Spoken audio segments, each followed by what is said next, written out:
RightonQuelive, we back. RightonQuelive, we back. That's beside the point. Max, so what are some of your favorite moments or favorite songs or in general about the Lost Love sessions? I will say before you even get to that though, of just like, again, back to my point or like my language is, like my sentiment. I'll say when niggas be like just not giving certain things their proper credit, attention, and recognition.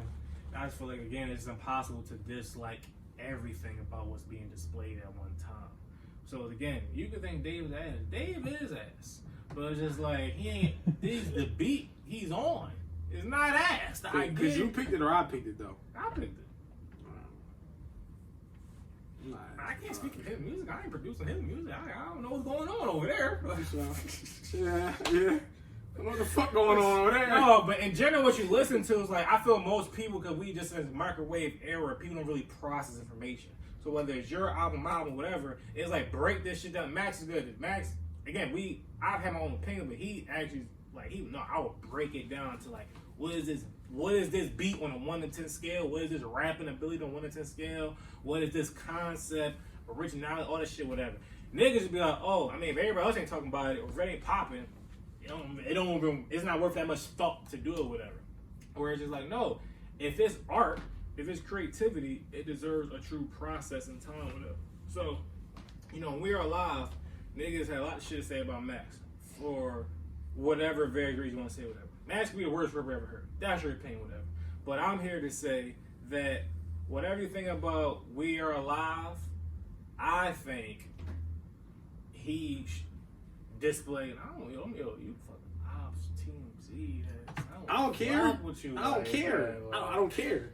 Fucking Gerard College ass niggas be like 4, 13. Anyway, but so anyway, like to me, as Dave was the MVP of We Are Alive, Max Ali is the MVP of Lost Love. Because not only did he write almost half of First Love, was write half of it and arrange half of it, whether it's writing shit, arranging bridges, doing skits, all type of shit, writing. Actually, first time, one of my favorite songs of the whole Lost Love sessions, Hollywood Kane and Ty-Lee, a woman and a man perspective, dude went freaky type shit, whatever, have a kid type shit, not really, shout out to Queen, but like he wrote that entire song. Like that's not a regular feat. Like niggas be out here just rapping. Shout out to Philly. The Philly sound, I feel you got like either Uzi shit or a nigga just rap over like DC4 sample type beat, Blue Notes. That's what niggas do. G Herbo McMill type beat. He's like, oh, we got a sample and I don't know where that sample came from. I'm gonna rap on top of my fallen soldiers. That's cool and all, but it's a little bit more complexity of just thought here, execution here, whatever.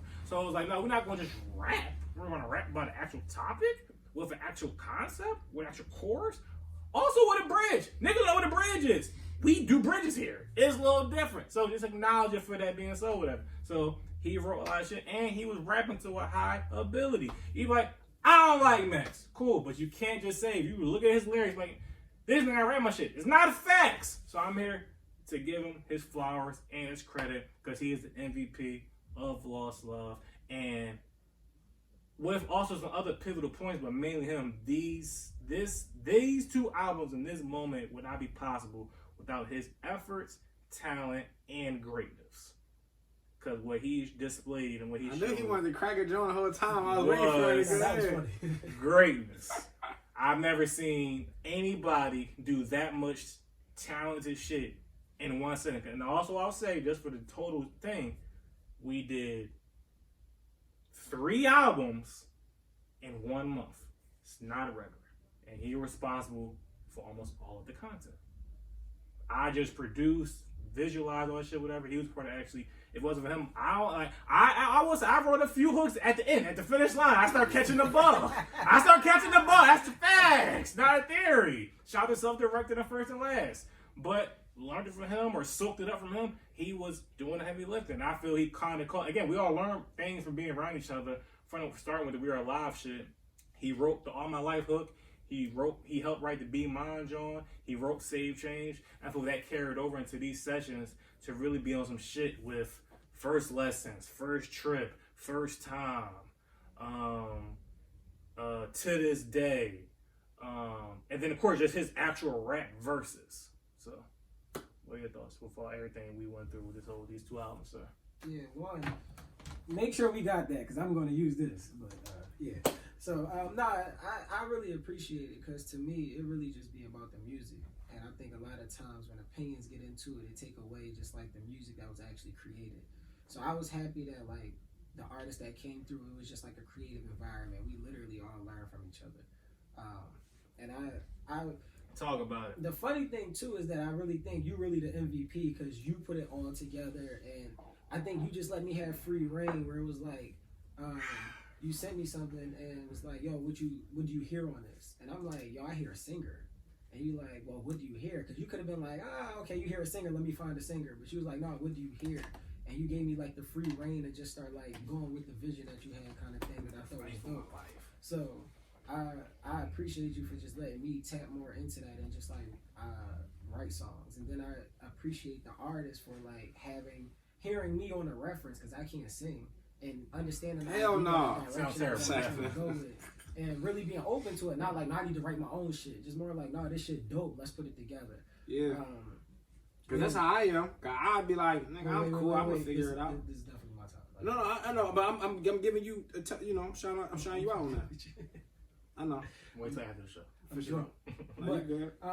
But no, real shit though. Like I think we literally all learn from each other. We all benefited from each other. And like I say this to you because like in the studio, I be very like on everybody. Like, nah, that ain't it. Do it again. Or nah, you could do it better. Or nah, that verse could be better.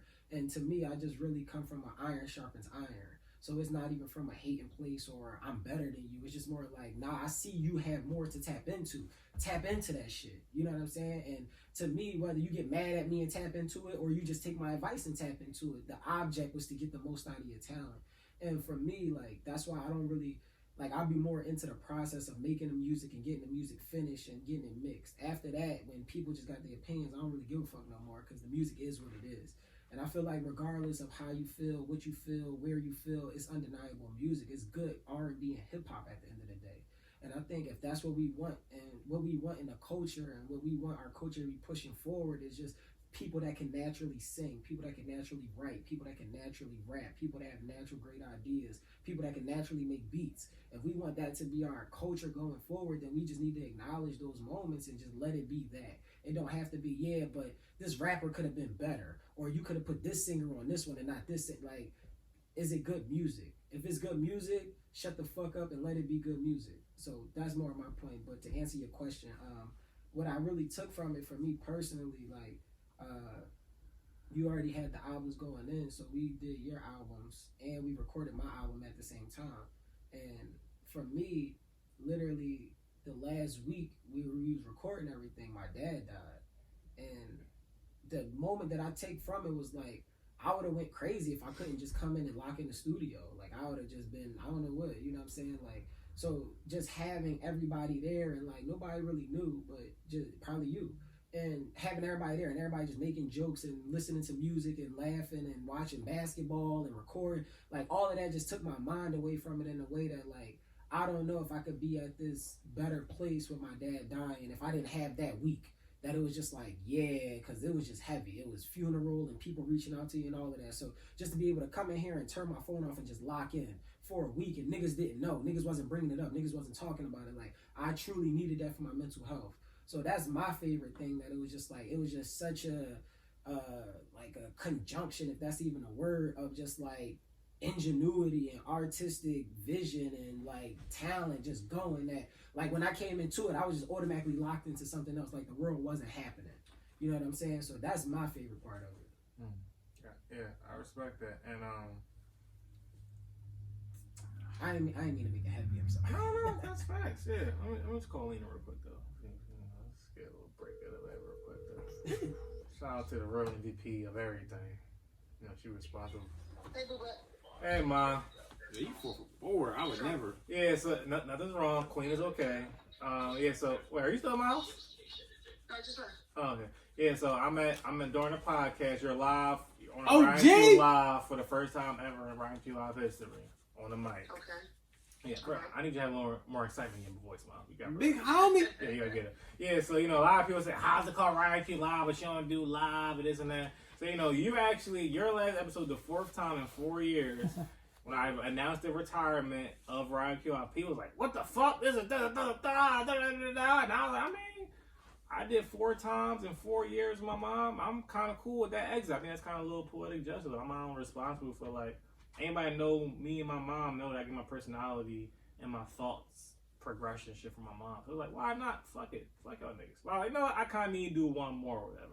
So I felt the need to just call you as far as some other people to be like, you know, any last thoughts on RightonQuelive, what you think about me with the in relation to the show at least, and just the show in general. Anything you want to say? Well, the show was great, and I agree with you that you have done everything. You had enough guests that you helped. They have not reciprocated. Just that you know that. Talk that shit, Miss Lena. Remember your list is my You did list. everything you had to do. No, Lena list really different. You don't want no Lena list. My list maybe one thing. Am I cool? Am I okay? So I think Definitely that don't fuck you with did an exceptional job, and I'm proud of you. And I think we could have ended on our show. We didn't need nobody else. Damn. And you know your rival on here today too. I'm not the rival. Him to follow me. What'd you say? We definitely need him to follow me. I'm not the rival. But wait, we got nigga. your man you cool with though, Dave here. What's up, my dukes? Hey, what's Can up? you say hi to me? Can you say Max? Oh, good Oh, gosh. okay. Here we go. Answers that question. But yeah, so you know, we just here reflecting, touching on some things, whatever. And I definitely agree with you, Mom. Again, and I wanted to tell, like, definitely reiterate also, if I hadn't said already. Again, like, people don't have that much control over my emotions or thoughts. Like, I'm not leaving this or leaving RightonQuelive the podcast because I am RightonQuelive. You are right on you guys. Exactly. So I'm not leaving this from like a bitter, resentful place of like, fuck y'all niggas, y'all didn't treat me right. It's like, no, I'm like, it's just time to elevate and graduate. Oh, you start crying. All right. You heard that? Voice crack. But yeah, so niggas don't be in 12th grade like, damn, I could have got, I could have got the 4.0, I got the 3.9. No, it's cool. Like, we graduate. We're on to better things type shit. You need more things to show the world so you can go ahead and move on with your clear conscience. Yeah, exactly. How was Queen when you left? Shout out to my daughter, Queen. My baby was excellent, of course. Okay. As soon as I gave it to her mother, she started. Yeah, I can see that. I had it under control the whole time. Yeah, I can see that. Makes sense, actually. Yeah, deadbeat mom. That makes sense. Yeah. Losing Isaiah. Yeah. In the trash, you go. All right, man. I just want to call you real quick. So I'll talk to you later. All right, RightonQuelive, bye. All right, love you. Appreciate it. Love you too. Yeah, and What also. was you saying, what? Yeah, I mean, you relax. Oh, my fault. I didn't even know I couldn't do First it. of all, background call was Dave mom, so. Wow. Yo! Personal. Yo! I'm gonna keep it a buck. Put these short mics up because I know how much they cost, so we're gonna move them out of the way. I know how much You feel me? I said, on a second thought, I'm going to beat you with one and reimburse that. Wow. Oh, you want to talk about mamas.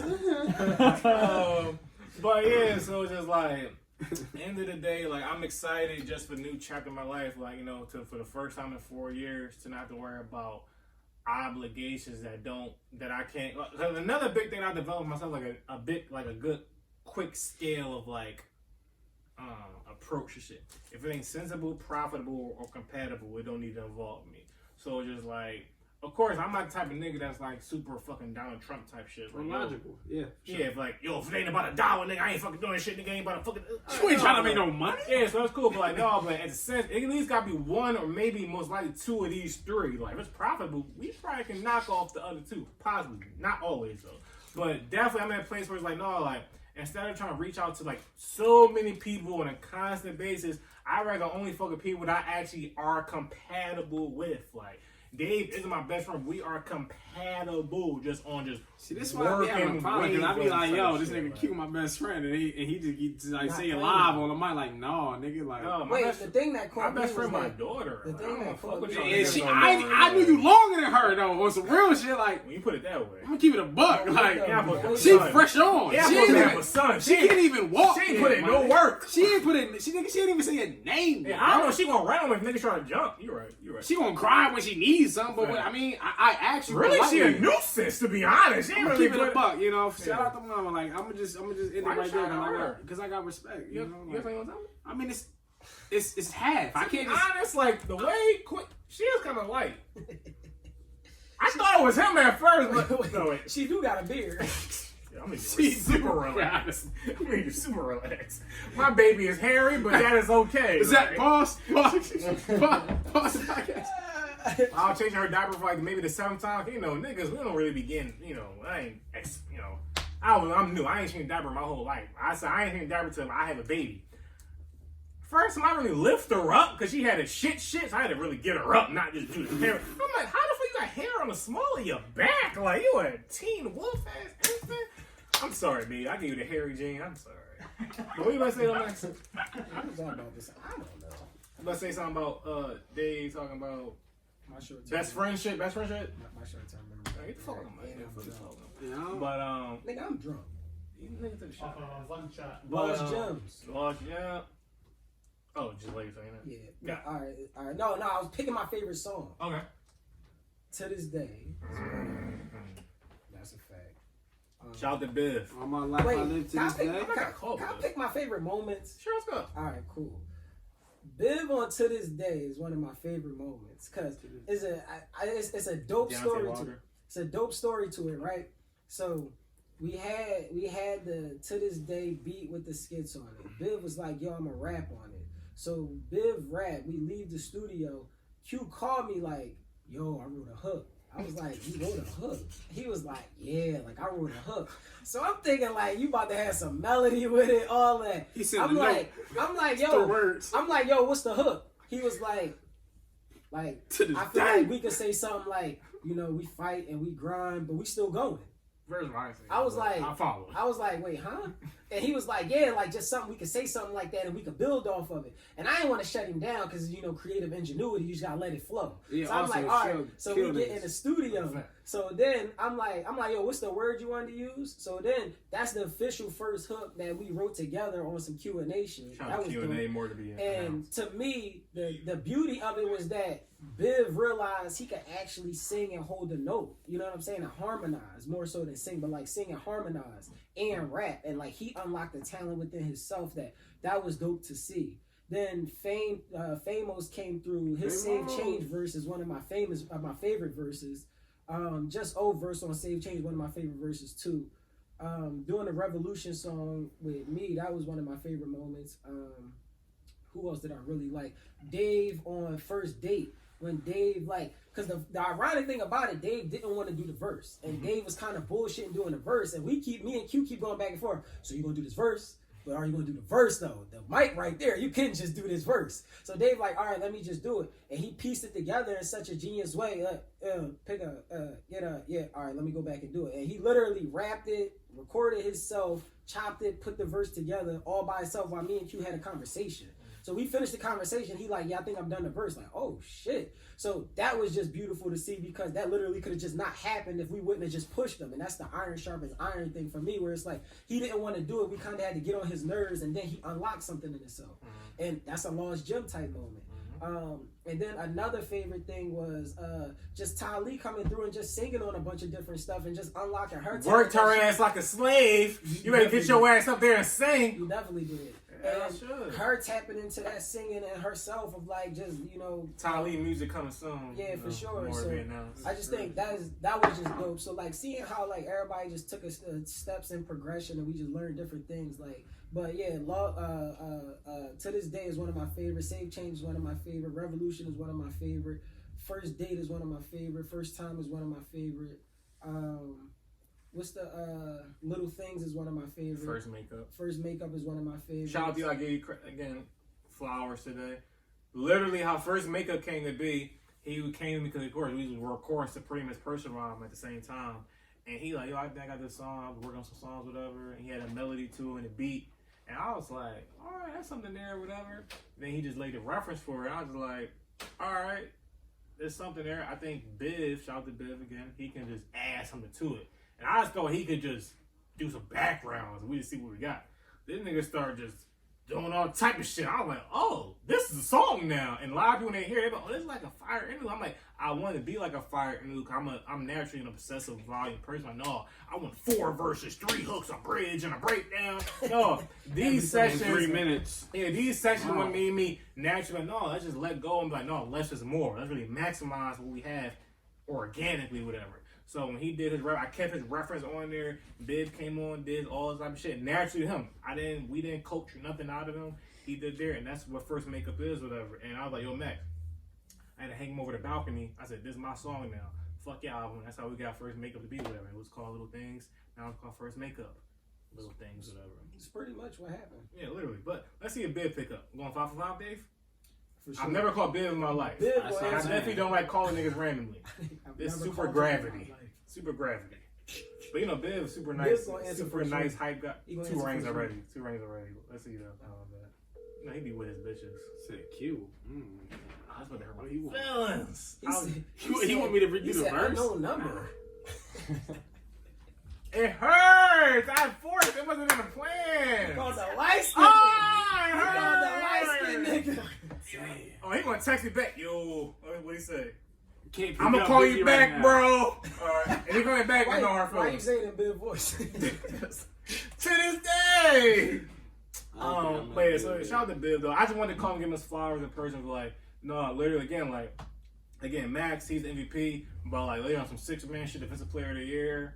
Like Biv, Ty Lee, and I give Hollywood King like some 6-man shit or 6-man of the year type shit. But like Biv. Oh, niggas is crazy. Yeah, he Tyrone Hill. One shit. Bro. But it's like no, but like Biv and Ty Lee. I don't get no buckets, Gage. I don't know what's going on. Biv and Ty Lee, they definitely like saved some shit, whatever. And Hollywood King definitely put this really stamped it, and Dave got like 4 rebounds. It said some picks. Yeah, for sure. Crazy. My favorite moments out of the whole session was wait, let me ask you. What's your favorite moments from the first love sessions? First love, especially. And what's your favorite moments from the Lost Gym session? Okay, yeah. First love, first Lost Gym session. Oh, okay, cool. So I would say probably first and last. Okay. Number 1, because that's another song I wrote. By the way, I wrote that hook. No assistance, actually. It came to me in a dream. I was thinking about, I watched Selma the night before. I'm gonna put it out there, that was my melody. I watched Selma, that's literally not facts. I watched Selma the night before. On first and last? You know what first and last is? How do you should make You and my first love, you and my last. That's my melody. Oh my God. Hey, that's not what are the production That's not what the United Masters credits say. I'm not even listed and I'm on the song. This is crazy. I don't know what they said, because fucking Steve Stott's a whole bitch ass nigga. But anyway, that's a whole other story though. But yeah, first and last, when I came to me, like just getting a bug from actually of just writing and really just being like, what can, because I want We Are Alive. Again, I still stand by that album, The Super Hill, but I still feel we could have maximized certain songs more. So I feel we did that with these 2 albums, whatever. So I'm really proud of the song, and I feel like it just did everything in a song. It was the outro of a complete concept and thought. We got rap, poetry, singing, bridges, arrangements, fire beat, fire concept, breakdown. Everything needed like in a song, literally, whatever. Good singing, good rapping, bitches being stupid and retarded, fumbling bags. Oh, it was all there, whatever. Second would be first time where like again getting your flowers.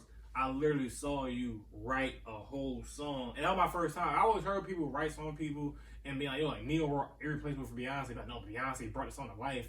And of course, you get that in theory, but then you see it, and you're like, oh no, like Ty Lee, shout out to her. She brought. That's one of my favorite verses out of Lost Love. Ty Lee washed Hollywood Kane. All due respect, shout out to Hollywood Kane. He did great on songs, whatever. But again, she was in her bag. It's cool. I've heard a lot of great songs with Wayne.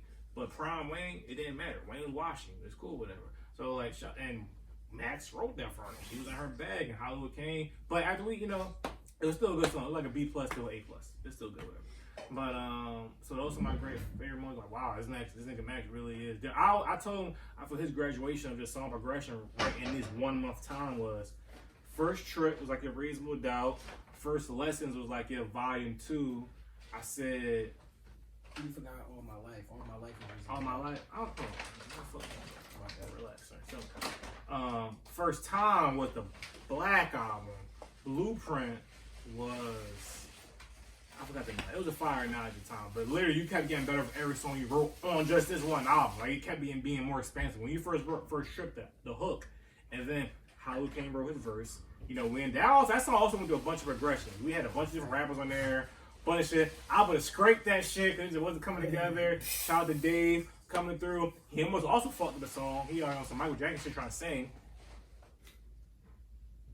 You give niggas more, they act crazy, bro. I gave you all of this just This so nigga you have had, options. he had the gravity cucumber juice. And he was Goodness, bro. Niggas can't relax. no. Niggas don't appreciate you for giving ideas. Gravity. You get more ideas, they can be like, ew, what are you talking Bro, about? You're You're a a weirdo. Here's the funny part. Dave, this nigga, I never seen this nigga ever. I've been around Dave a lot of music related time in the last year. I've never seen him act this way ever. Bro, can I tell you He something? was super on go Can I tell you something? with this verse. And he cared more about the singing part than the rapping part. He Wait. Oh, I thought you were gonna say something else because I was just called like in past conversations just recently. I just one girl. She's like, yeah, like I think you was like the quiet, like kind of like kind of real chill. You really ghetto as hell. Like you really be on some shit. Like you really be with the shit. I'm like, Yeah, first of all, you from the bottom, bro. Nah, You from the bottom, Dave. I know where you at. I know you from. bro, I just be chilling, bro. I like to do hood rat shit with my friends. That's it. That's your shit, King. Yeah, I was on go that night. That was a cool night. No, it was funny, man. You carry. I wanted to record with Gage. How many times I say that, Gage? I said, yo, y'all got motherfuckers recording down here, and I'm recording my shit upstairs. Shout out to Gage. Let me record my shit downstairs, bro. You tripping? Gage. Let me record my shit in a room that's finished. A great tool and teammate of his whole Lost Love vision. Definitely, he definitely. It's funny. He was more like he was definitely in pocket when he just did shit without asking us. Yo, I'm gonna do this. Oh, I like that. Then when I asked him a bland ass question, Gage, what do you think about this? I don't know. I don't know. I'm kind of like in the middle, isn't that? Like, hey, what the fuck? You make all these other decisions while asking me. Then I ask him straight up about taking Max off a song. You and yo, I'm just like, no. He was like, that doesn't sound like a good decision, actually. Well, you want to say something when you was copying the squeeze? I have no idea. Yeah. But yeah, so first shirt, like when you start first shirt you wrote, when you send that first hook to my central beat, that's another thing. Niggas don't understand what goes into executive producing. Literally with these two albums. First of all, do 2 albums at one time. It's not regular. That's just facts. Oh wait, let me put this out there. Let's go, King. Q executive produced 5 projects this year. I just want to put that out there. That's some wild shit. And executive produced as in found the beats, gave the format of the beats, gave the arrangements to some songs, gave the concept for the songs and the direction to go in, gave the artist that should be on that song, what project those beats should go on, what's the target direction that artist could go in with that song. So he executive produced Priceless with me, my album this year. Then he did First Love. Then he did Lost Gems. Then he also did Supreme while we recorded those 3 in that month. And then after that, he executive produced Tom Lee EP that'll come out next year. So that's just a feat in itself of 2020. He executive produced 5 projects that will come to life. So I just wanted to give you those flowers. Appreciate that. Yeah, and it's just like They all from the same 5-pack when we shout out to Wayne, same piece of Wayne had. But yeah, like I forgot what to say. But yeah, so just seeing just the progression and just the skill and the talent and the chemistry of things, seeing the develop over time was just great to see. And again, just like there's no way it could just be like,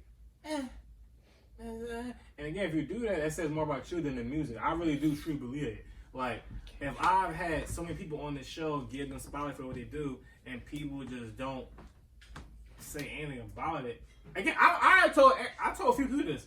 There's literally nothing y'all can tell me about these 2 albums. These are in the top 5, 7. I got my list. I always do my list of albums of the year. These are already in my list. These are like in the top 5, 7 albums of this year.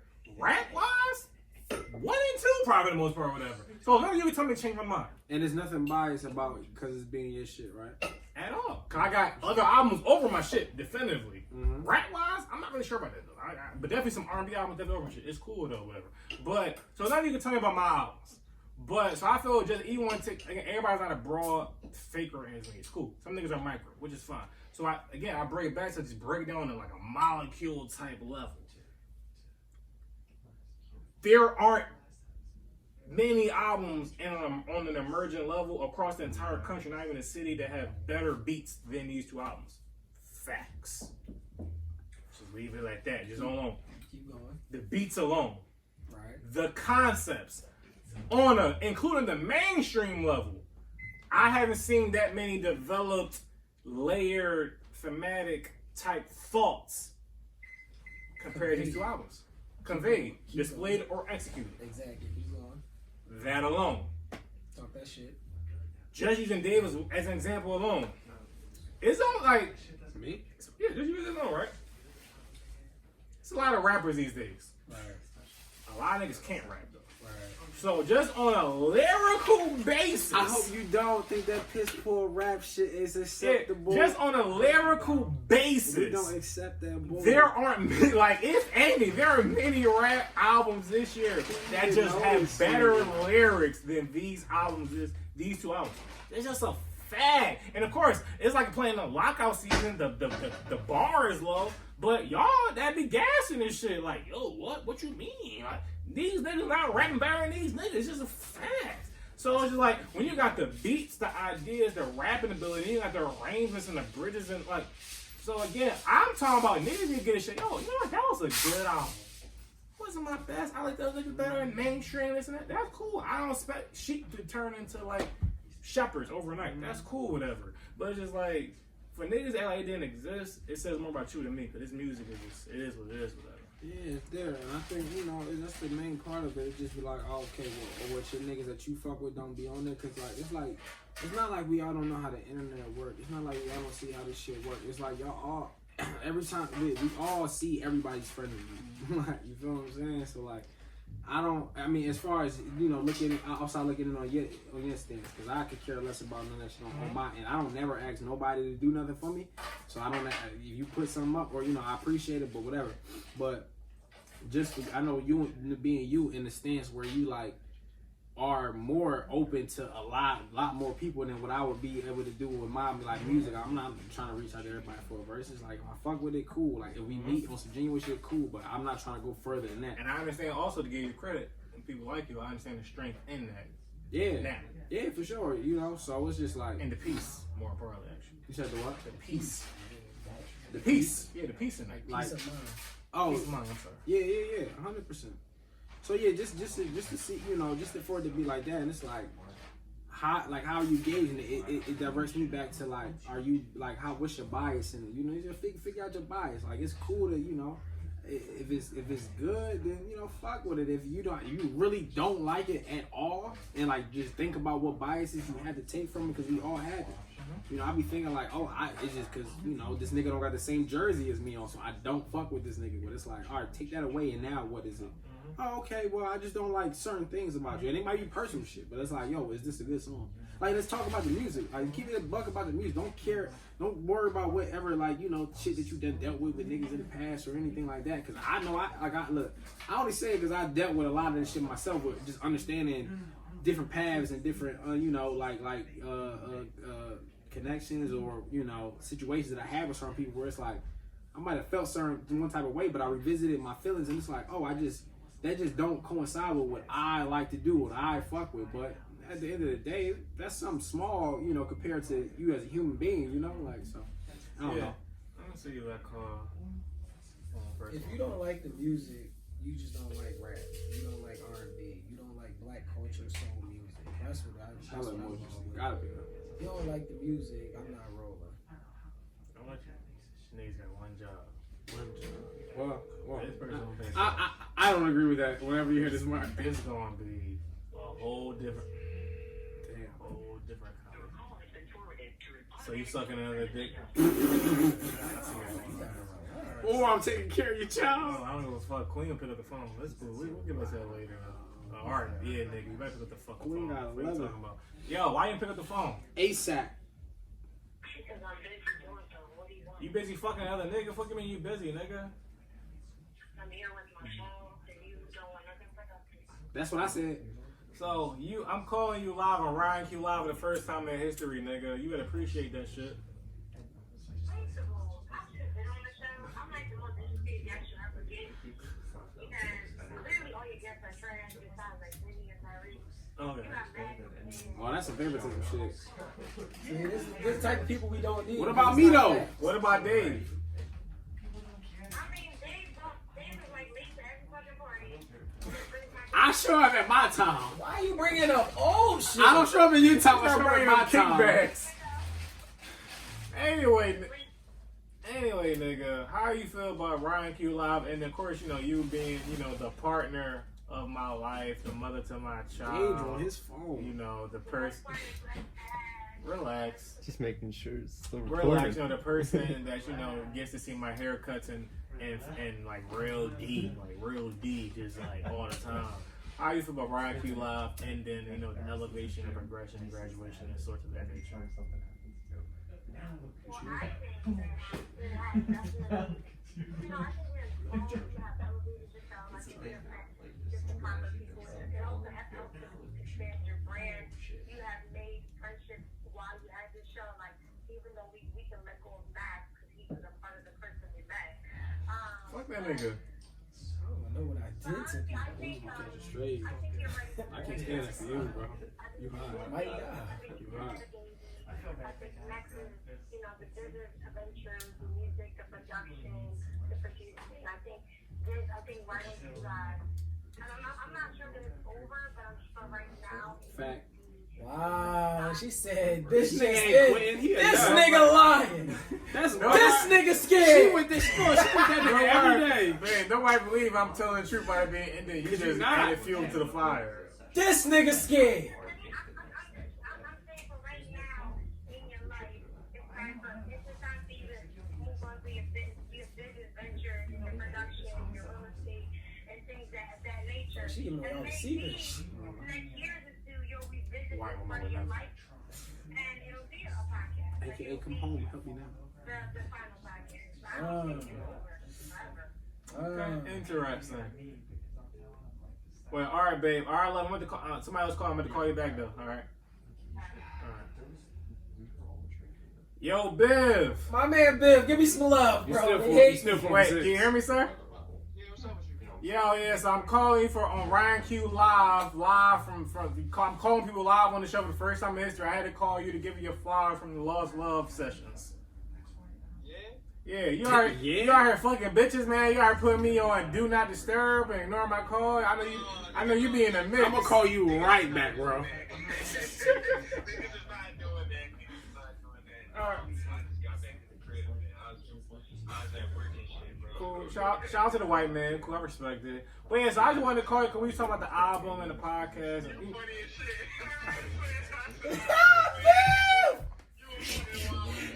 He on 10 all the time. But for sure. Yeah, so I just want to call you. Yeah, I want to call you to give you. Thank you, sir. Talk that shit, I Biv. want to give you flowers because again, you one of like the heavy lifters of both albums, Lost Gems and First Love, and of course we are. I saw, you know, I was working with you and interviewing you for a while, and then once it came together at that time, it was just literally perfect timing. So when you came in, and most things literally happened organically. You ended up on To This Day, First Signs, one of the best songs out of First Lost Signs, Love. one of my favorite joints too. Yeah, First Signs is super different. Everything been You moved. ended up helping like craft First and Last, the outro of First Love. You end up helping carry First Makeup. You end up helping a lot of songs on Mac's album Supreme that he folded on. That's what Love Still. We don't talk about that right now. We in good spirits. But yeah, talk to that nigga, man. Talk to that nigga. Belly of the beast. Belly of the beast. Is it Lotus? Is it Lotus? Is it Lotus? Yeah, so like you end up doing a lot. I'm trying to think what else you did. You did To This Day, First Signs, First and Last, First Makeup, of course. I'm gonna give you a secret. That song you did, remember, called Love That Real. It was just you on there. Yeah, so I might end up giving you that John, because we're not keeping that John. So yeah, so he's alright. You only told me twice. Taking it anyway. Yeah, so what you did with that song was great, and I was mad we couldn't get anybody else on to really maximize. I couldn't just put it out with just your verse on it, even though it was hot. I just couldn't do myself with it, but that song was great. And yes, I just want to give you flowers and say I really appreciate meeting you at that time. It was literally perfect timing, and you definitely a great, talented, good, genuine person. I definitely wish you all the success and you know prosper. And we gonna work with you in the future. Signs is one of the realest. That's one of the realest like songs I've ever made, bro. It's just crazy how it happened because you ain't even played me the beat till I got Right. And then I got in the room, you was like, I got this John out of the cut. And then my whole plan was just like, oh, we're about to go crazy on this. And man, it just, the vibes was organic, you know. It's one thing to do an interview, but like, you know, we talk our shit, and you know, we just say, yeah, you know, I got some bars and shit, but you know, I really was all behind my word, bro. I was like, look, if we get in, we gonna get in. And you know, just fuck all the cocky shit, and you know, just like being I'm gonna be selective, man. Anything you throw at me, I didn't even know what you was gonna throw at me sometimes. Like anything you throw at me, like, oh, do this hook, all right, cool. Do the ad-lib, could you do the ad-lib? All right, cool. This joint don't got no words to it. Could you put some words to it? You know, it's a challenge. It's great, bro. And I forgot you did the background vocals to Revolution as well. You really broadened that song as well. Really made that song one of my favorites as well. So yeah, like definitely you did some heavy lifting, and to me just really like my whole idea with these two albums I want to do was like, I wanted to really maximize tracks and maximize records. You were one of the biggest, one of the main catalysts to doing that exact feat. So I definitely appreciate you and thank you, and I definitely look forward to working with you more in the future. And regardless, though, I definitely think you just dope in general. So I definitely just hope the best for you for sure. My God, man, appreciate you, man. Yeah, we gonna get to this work, bro. All right, for sure. Shout out to Guilford Road. Yeah, you already know. Shout out to Guilford Road. It's coming. All right, cool. So I'll talk to you later, though. I appreciate you. You already know. All right. But yeah, so in general, let's just switch off that real quick. We're talking enough about the music, you know. Again, if you listen this far, if you ain't too bored by these bum ass local ass niggas ain't made shit yet, whatever, you know, just stay tuned until 12/4, 12/11, Origin wait till 12/13. Both albums should be out unless Steve Style just want to fuck me one more time because he a bitch ass nigga. I hate that nigga. But you know, we'll see though. At least wait till January 1st, Man's birthday. She at least be alright. Who fucking knows? Random, but I appreciate that because that's like white people turn. Like, they be like, you really fucked me on this one, Jay. No Vaseline. Just rant. Still raw. Wow, with that joke. Still raw. What else we got here real quick though? Earlier you was talking about something else made me think of this hours ago. Talk about right now though. How responsible is Meek for the current state of affairs in the rap scene and the hood scene in Philly? Alright, give me more context. So, recently, Meek had a tweet where he's like, yo, I'm really trying to sign a bunch of these hottest niggas in the city, but they gotta put a lot of shit, a lot of beef and the bodies behind them, and then I'll sign them. Initially, when I first saw that tweet, yo, that's kind of cool. Meek actually thinking about something outside of himself. But then I will admit, once I saw the backlash from it, and I really put in perspective, you know what? That is fair. Because literally Meek has been on for 10 years and has really put on anybody. So if you were to really come from this elitist standpoint, optics-wise, you'd be like, yo, I would do it. I would change your life, supposedly. But you got to put certain things behind you. That's just not realistic or practical, especially when you come from a certain environment. You was in beef when you got signed. So I understood the backlash. And I just feel like, you know, me and you had conversations where years ago, even before today, this recent situation, where you was like, no, like, certain people like Meek gotta take ownership of their responsibility in the culture and the hood, and black people especially, specifically, of like, what you influence niggas to do, and just how like you let niggas do certain things. And then once you get to a certain position, you have the vantage point being looking down, and like, yo, niggas still doing that, but you kind of let niggas do that. Yeah, I mean, I think it's like, I pop a perk, I fuck your bitch. Yeah. That was in 2011. Yeah, facts. Like, Niggas pop super perks now. yeah, so I think, Well, they're deeper than that though. I think a lot of things that happen, you can't blame one person for everything. But I blame Meek. So, you know. I think Meek being the most influential person out of Philadelphia this generation, you know, even more influential than Kevin Hart to Philadelphia culture, that I feel like he, to me, when you say y'all gotta stop beefing, put the bodies behind y'all, and I can sign y'all, whether that's changing their life or whatever, I just think that's just a very irresponsible statement, because there's no self-reflection in that, or no self-responsibility of like, yeah, but these the niggas that want to dress like you, that want to change like you, that want to move like you, that want to talk like you. We want to be you because you the one showed us. You the one showed us that we could make it out. So we want to be like you. We want to do what you do. You cool to us.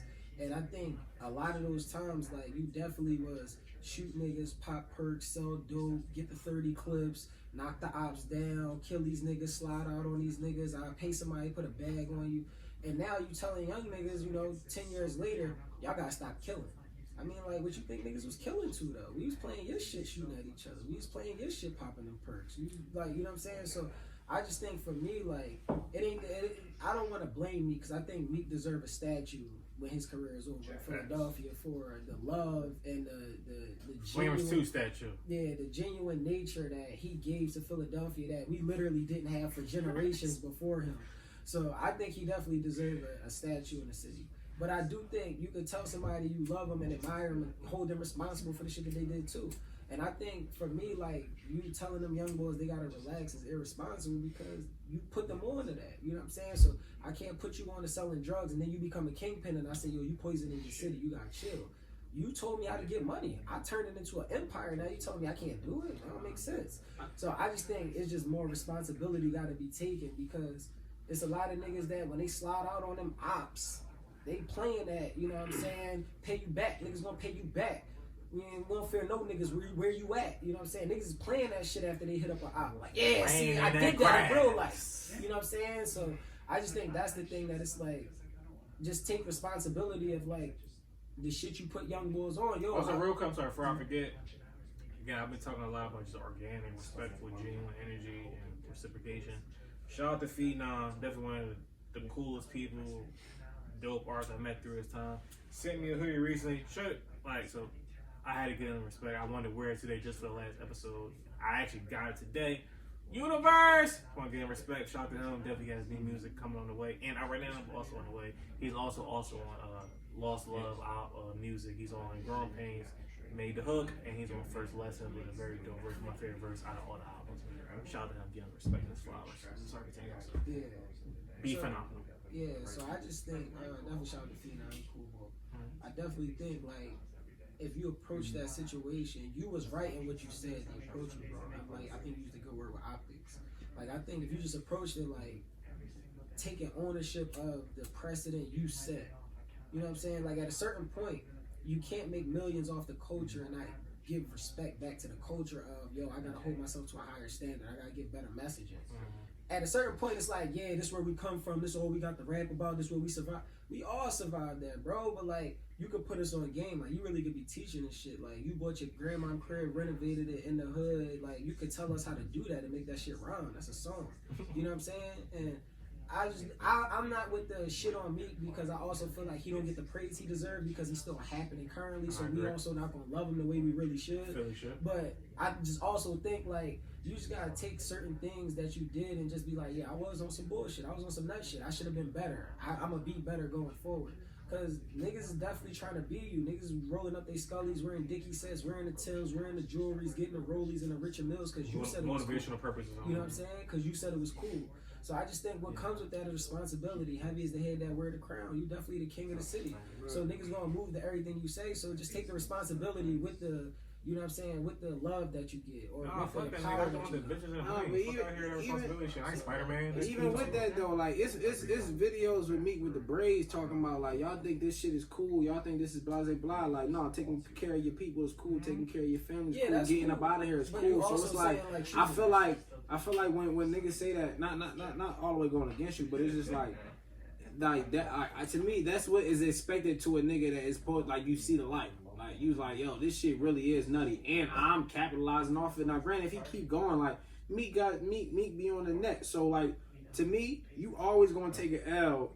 L is nowhere far when you on the net heavy. Like, you feel what I'm saying? Because it's always just going to be something that motherfuckers going to pick apart. And everybody going to agree on. It's like, no, let me ask you a nigga. question. Has his music content changed over the years? I'm gonna keep it a super buck. I can't call it. Like, even with this talking that you're doing right now, I've seen glances of niggas just like talking about like Meek a hypocrite, and I don't know what they talking about. And you kind of giving me context right now, so I don't know. I mean, I wouldn't say that it is, but I think music content. You listen. I think it does change. I think it did change a little bit because even when he was talking about on What's Free, like What's Free is a very prominent record, and that's one of the biggest records on this joint. It's like if I'm going to justify anything about what this nigga's saying, I'm going to go off one of his bigger records, and it's that one of those. It's that joint, like, you know, him with Hov, and it's like, you know, Hov going through the same thing at an older age. It's like niggas like, I don't want to hear that shit from Hov. Hov made the blueprint, and it's like, all right, well, Meek ain't 50, but just because he changed over, like, you're clearly going to go through the same type of, you know, fight of, yo, like, what is you even talking about, bro? You've been doing this whole time, and now you just gonna switch up on us? Yeah, I grew, nigga. Like, I'm trying to let you know that this isn't really it. You know, granted now, you know, depending on what you really do after, you know, with the music, after you talk about that, because his real life is real life. You feel me? Being from Philly, we all know what really was going on with me and what he was really doing. So, like, I'm a fan, and I try to be unbiased as possible with him, but I'm gonna always root for him. I'm never, like you said, I'm never gonna go against me, because it's like, nigga, he made it out this jump. Like, you mean? And granted, even with him putting on people from the city, if niggas don't believe that or not, like, he tried. It's just like he picked niggas that's kind of just like him.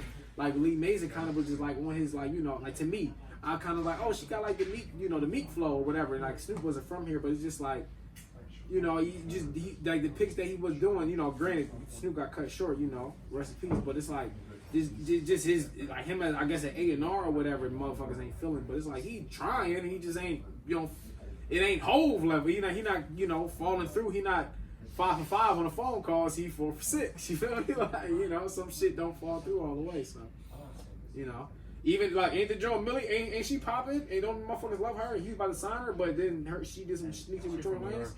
But still, oh yeah, all right, cool. You be talking about Philly. All right, respect. I'll say it like this: Philly is the 5th biggest city in the country, behind Los Angeles, New York, Chicago, and Houston. All right. Los Angeles, you can name rappers from Los Angeles that rap and put on other rappers from Los Angeles. New York, you can name rappers from New York that rap and put on rappers from New York. Chicago, you can name rappers from Chicago that rap and put on rappers from Chicago. Houston, maybe not as much. Philly is next. It's one rapper from this generation from Philly. So to me, like, I just look at it like, yeah, like, he just wasn't in a position of putting people on. That's cool. Just take that. Yo, my bad. You know, and not to say you're going to say it exactly the way I'm saying it, but, yo, I missed the wave. So when you I want to put young boys when on. you said that, though, what like, do I need to do? But, like, okay, like, so, that's like, my point. Like, and you I gotta will say that real quick. Like, when I first saw it, when I reframed my perspective, I'm like, yeah, like, I see what he was aiming for, but maybe he doesn't have the wherewithal to formulate it properly, or he's just not mature enough to see it. But it's like, what you should have or could have said, like, yo, like, I could have been doing more, I should be doing more, whatever. But like, but niggas out here catching rat, whatever. I need to be the big homie king of Philly, as he said all the time. I need to talk to y'all niggas, see what's going on. Like, yo, we can squash this shit. Let's really get to the. Yes. You be on YouTube and interviews. Graham should tell like, yo, Kane's niggas that really support their mom and blah blah. Kane's niggas that kill niggas. All right, cool. Really teach these niggas about it. Don't just talk about it on Twitter from an elitist ass standpoint. Talk to these young boys. You playing so talented. You really trying to sign. But also we find out that you supposed to trying to sign the same deal these Jews and trying to sign niggas to. That's a whole story. Whatever though.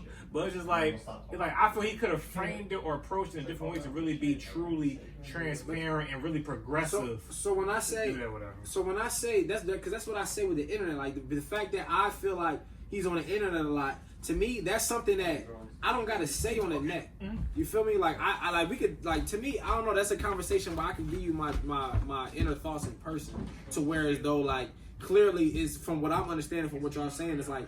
Even like with what he said, it kind of needs to be further explained because it's me. Like, no, you already dropped the ball. You already, you know, blah, blah, blah. And you already tweet how you feel. So you just need to kind of like give more to the situation rather than it's like, yo, in that sentence alone, I can, you can. I don't want to say assume because that's clearly not the best word, but like you can get that energy of it's like, yo. I might have dropped the ball. Like I can see that as far as like a nigga, you know, because we men, like you know how it is. Like I'm not, you might not want to accept it all the way, but it's like I would still do something to try to change some shit, even though I might not accept it all the way. What I took from it when people sent it to me was more of it's not on him. Like he said, I was basically paraphrasing. I would sign these young boys if they stop killing and stop beefing.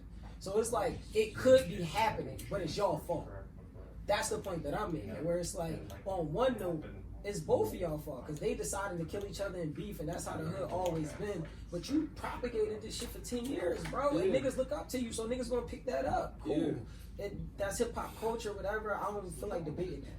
But what I'm saying is, you could be, you know, reflective enough within yourself, introspective enough within yourself to be like, damn, I really ain't put nobody on for real. And whether you tried or not, you just haven't succeeded at putting people on. So you can approach it like it's failure both ways. For sure, but why do I don't have to say that to the internet. You feel what I'm saying? But you making this announcement. Yeah, for sure. So that's my point. You making like if I came out and say, yo, Dave, let me borrow $20, right? No. Then, all right, go ahead. I say, Dave, let me borrow $20. I text you, yo, let me borrow $20. You like, all right, here you go with the $20. Then I get on Twitter and be like, niggas don't never want to give niggas no money. This be the nut shit I be talking about. I'm cool with people. They don't never want to share no money. You gonna be like, I just gave you money though. That's a natural human reaction based on what I said. But see, with me, I'm gonna be like, he clearly ain't talking to me. You see what I'm saying? I mean, so like, say I said this. It say if I'm one of those artists in a position that me got his eye on and he able to sign, and he say some shit like that, I'm not gonna be like, nah, bro, you dropped the ball with signing niggas, and you the reason why. Hold on, let me finish. Like you dropped the ball. Let me finish. Granted, even if he's saying that, like, I would be that, like, to me, if somebody wants to take the initiative on what I said and have a deeper conversation, like, yo, bro, like, yo, like, what's up with you? Like, we already, you mean, boo, boo, boo. That's when I feel like that shit get explained. Like, I maybe I'm giving more leeway than other niggas, but I'm not looking at just the internet as what he's saying online as a determination of like how he feel all the way with the shit. Because it's like I don't know. A lot of conversations. I don't like texting a lot. I don't like being on the phone a lot. I'd rather talk to you in person. So like a lot of that shit can be hashed out. It's like, oh, well, if you feel that way, this is why I said it. Like just because you on the net and I said it to the net, and that's literally everybody in the world. Don't mean that all y'all get that response. The motherfuckers that's supposed to gain something from this, and the motherfuckers that's able to get in contact with me that I'm trying to help, they can hit me up with that same type of intuition or whatever that you want to call it that you have, and be like, if they was to ask that question, I'm going to answer that. Because you don't got to give yourself to everybody, but I'm going to answer to the people that it means something too. Like if I'm trying to sign you and I'm trying to stop you from doing that shit, and you want to call me out like, yo, but bro, like this what you be talking about. I follow when you're wrong. Be like, yeah, you know what? Boom. Now I'm about to lay it out for you like how I really feel, rather than sit here and feel like because nigga, it's going to forever be somebody like not just one person, but a gang of people on the net that all feel the same way about one thing. And it's like just because of that, I gotta explain myself. All right, no. Let me ask you a question. This is where consistency matters in life. When you drop an album, do you send it to people personally, or do you post it everywhere because you want everybody to go listen? You don't say, oh, well, I'm going to send it to this person because I want them to hear this song and I want them to take it like this, but I want white people to take it like this. You put that shit out there. So you're a grown person making a conscious decision to phrase a sentence, put it out there on a platform where you have millions of followers, and consistently know people are going to react to you, especially in the location 100%, and that's so I'm not disagreeing with that. You have to take what comes with that. That's my point. But with the you didn't phrase it like that. So you can't say, oh, but then they should have hit me up, or they knew, or they know me better, and they know how I am. I'm not saying that. I'm leaving that open. And granted, just what you said, it could have been, like you said, oh, you don't just say you sing your album privately, or you promote it everywhere. I could do both. I could have put this up and been still talking to this person on the side that I still been eyeing about trying to sign. It just therefore I said another general thought out loud, but we might still be in cahoots. Like nobody know the other side of the private conversations. The point he was saying is still available for everybody, and that's why I say the bigger time. 100%. But that's I'm just going to the point where like that extra part of where it's available to everybody now. Niggas want to hear something else. I don't got to do that. Yeah, and that's why I say like at least for me, like again, I'm an artist, I'm a creator, definitely represent that. And I feel like if I'm big on like standing on shit, maybe even dying on hills at times. So like I definitely hate hypocrites. I hate when things aren't consistent. So it's like I've never been a street nigga. I've never been about street shit, mainly because I got shit to live for, and I wasn't still what become a street thing, dying for things. No. So it's like pretty simple to me, whatever. Until I got not that much to live for, I won't be indulging in street things. Pretty simple to me, whatever. So what I like to embody, represent, and talk about is motivation, striving for more, a good time, good energy, and positivity, but not just in cheap ways. I'm also just a Philly nigga from the hood. So it's like that's why I feel like anything I ever stood by, represented, or been a part of has embodied it. I never been about just belligerent, just crazy negativity type shit, whatever. Because also we got enough of that going on in the world, whatever. So if you are conveying that and displaying that, I just feel it isn't really that sensible to then come after that and be like, y'all niggas acting belligerently crazy and violent.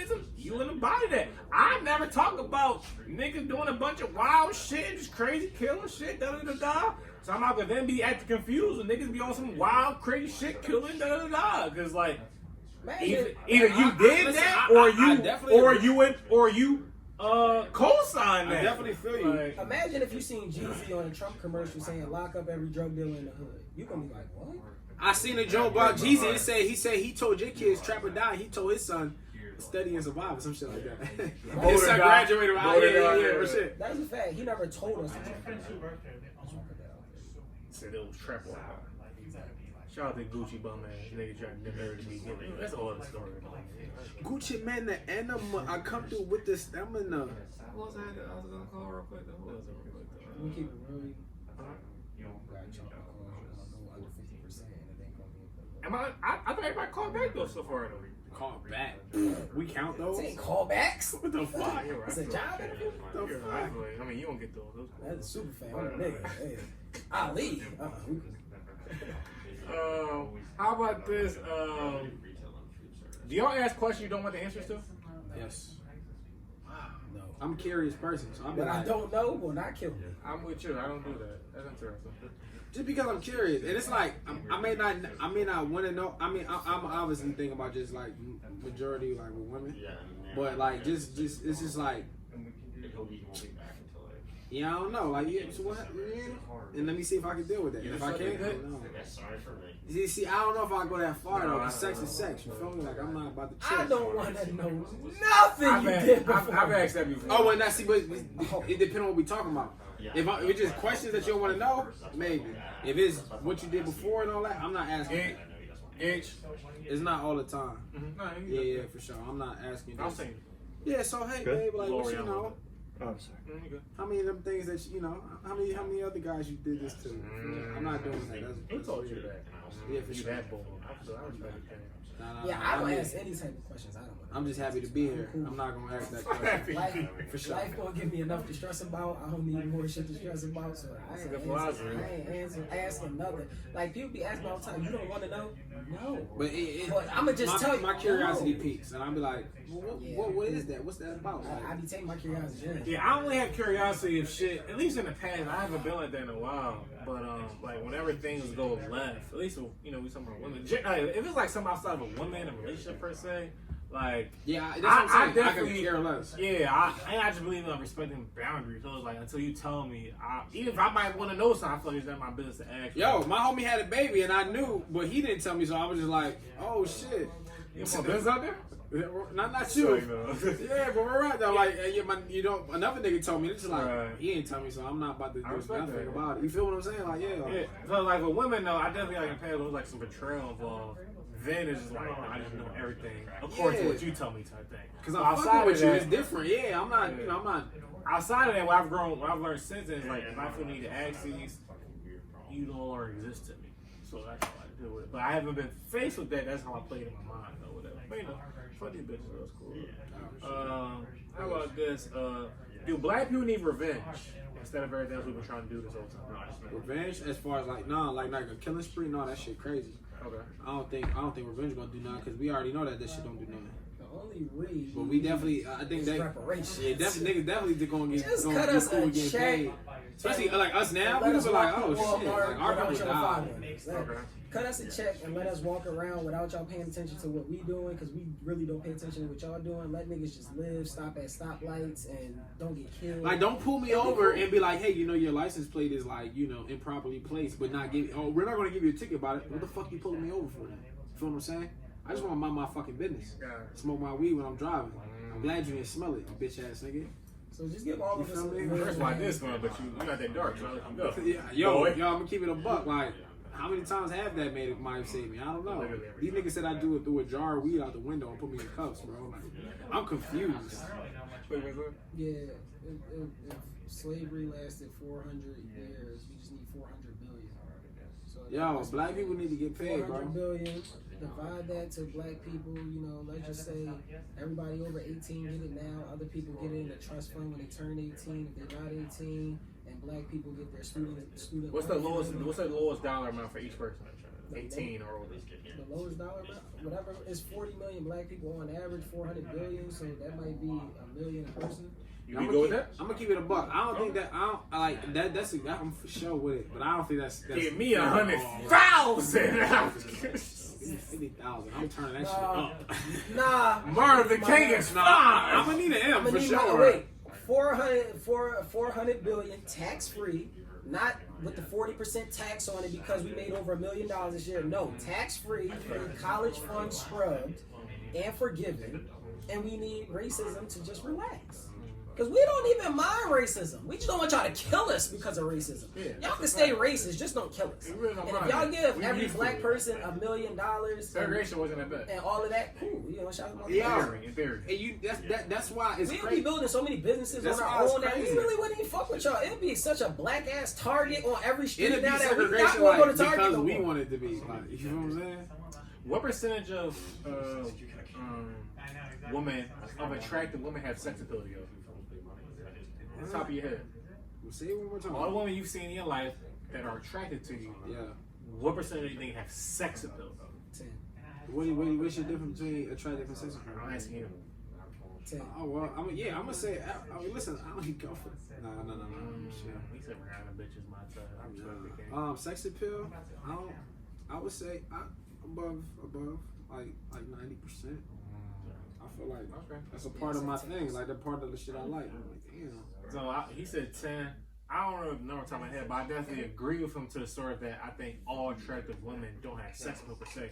That don't mean I don't want to fuck you or you not bad. Okay, cool. Because I be a little horny young boy too, so I don't, I gotta separate it. But it's like when you bad with sex appeal, like you an android. That's what I call those species. That's a fact. Yeah. Well, Other world. Yeah, shout out to those avatars. How about this thought? So, a lot of women, for years and years and eons, women say, don't put a price on my body. I'm a human being. Don't do that. You can't own me. All that type shit. Now in 2020, though, bitches put prices on their bodies. $7 a month. So, but then the thought is, no matter what, though, people are like, yo, you can't equate me, this and that. But either way, though, a nigga would say he ain't gonna pay for something, but then wanna fuck you. But then the counter thought is, well, sex is mutual. If we fuck, you might think I have the worst dick ever, whoever. It's still a mutual act. If I'm giving you money, there's nothing mutual about it. I just gave you money. I lost out on that 40 ball. To add to that perspective, 40 ball. when women say like, don't put a price on my body or blah blah, like that kind of thing, like. But so many women will also say, oh, you gotta take me out. You gotta take me here. I just ran into so that really be the thing for me. Like, and not to say niggas don't be putting shit on women. Like, I just think trying to set some standards now. I think that's some self-reflective shit too. That it's like, yeah, but if a woman would say you have to compliment me or you have to treat me better before I fuck you, that's different. There's no price to that. That's all action. Cool. Women don't say that. Women say, oh, I mean, you want me to come over, you ain't even take me out. It's like, all right, so now niggas automatically parallel taking out. Next time we have sex, we gotta be in a hotel like out of state or something. Oh, bitch, out of state. Why? I mean, look, I guess if we gonna, whenever that is, I gotta mix this album. You feel me? This money is invested. Invested. What the fuck? Well, hold on. Let's see. I'm going 100% from the field. By the way, I feel like you're not 100%. I'm not gonna even let you talk about that. They said you're talking some bullshit. Half a rank, the universe. Wait, hold on. That one don't count. I couldn't remember. I took my 9th grade teacher. Hold on. That's my story. I'm sticking to it. Hold on, we got you. Hold on. Ms. Garfunkel? Yeah, got you. Ms. Johnson? I got an A at home and advisory. Yo, Mr. Harris. Read. Nothing, sir. I'm on RightonQuelive live right now. Everybody was talking. I need to do more live things in person, so I decided to call some people live on the show the first time ever. On the last episode. It's cool. I think you already gave your last episode. No, I decided to do one more because niggas felt that one wasn't sufficient, so I'm gonna do one more homage type joke. He in bed. I'm sorry for calling you so late. I know you probably put Isaiah down to sleep. You got the Dewey on. You got, I know you got a lot of clients on deck. So I'm sorry sometimes.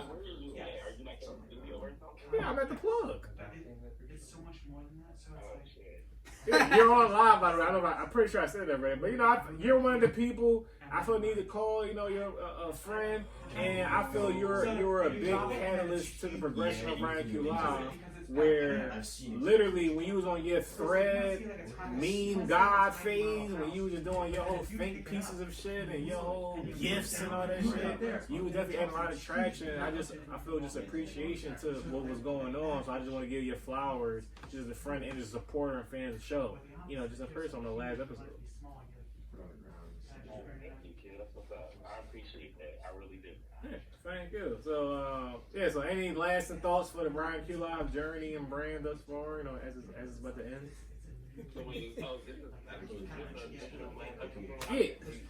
This is the I felt the need to do one more just to really cap it all. This is the very last show of RightonQuelive. Not the last thing I'm going to do media creative related, but definitely RightonQuelive the podcast.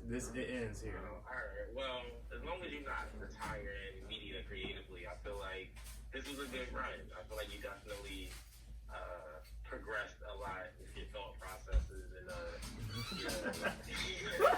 your standpoints. No shade.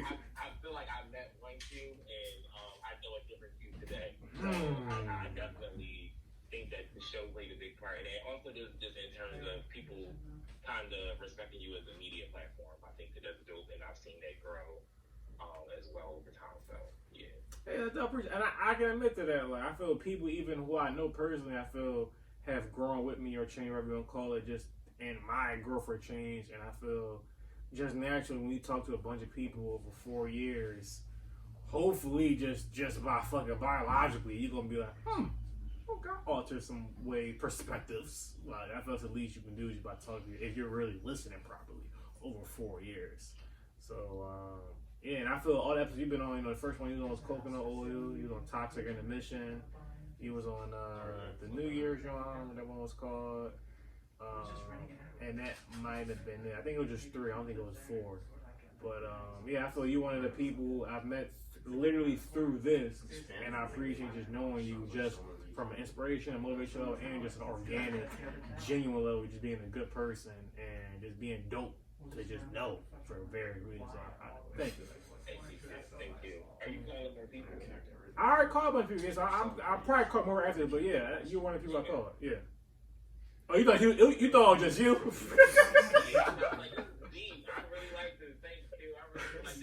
He says 11:21. This should start at 11, huh?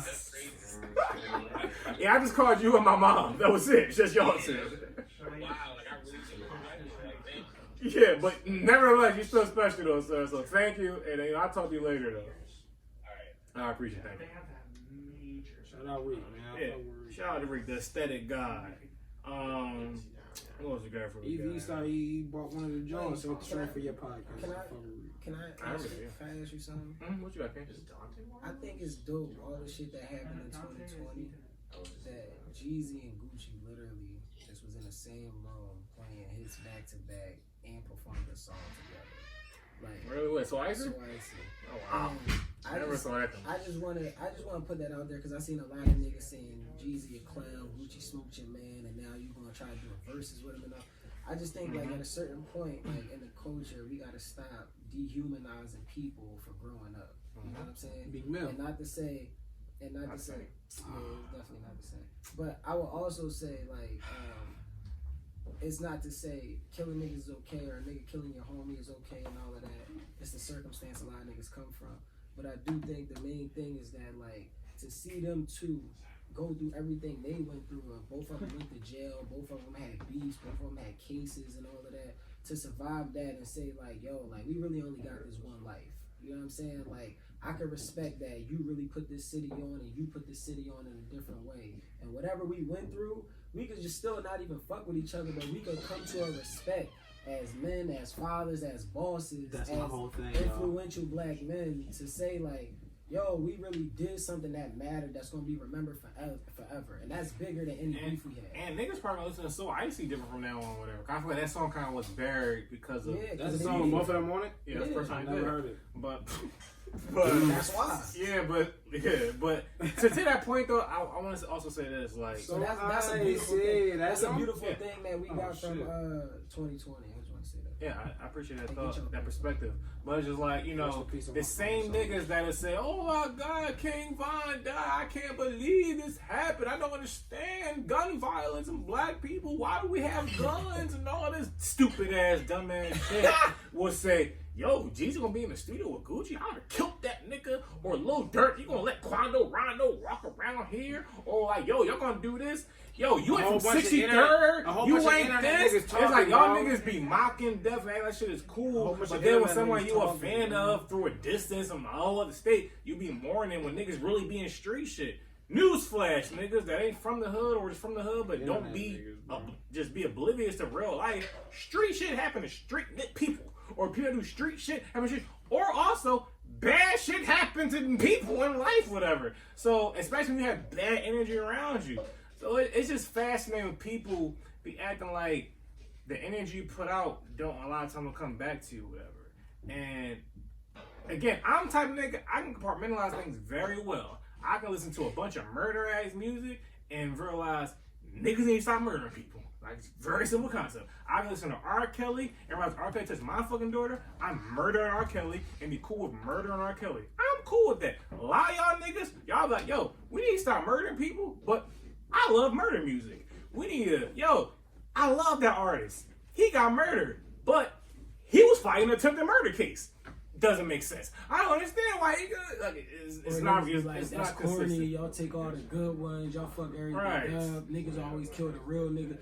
You know what I'm saying? Yeah, and then when niggas be squashing shit as grown ass 40-year-old, I can't believe it. This is like, but then if he would have killed it, yo, I can't believe rap at Compton and we lost this and that. Y'all niggas know what the fuck, yo.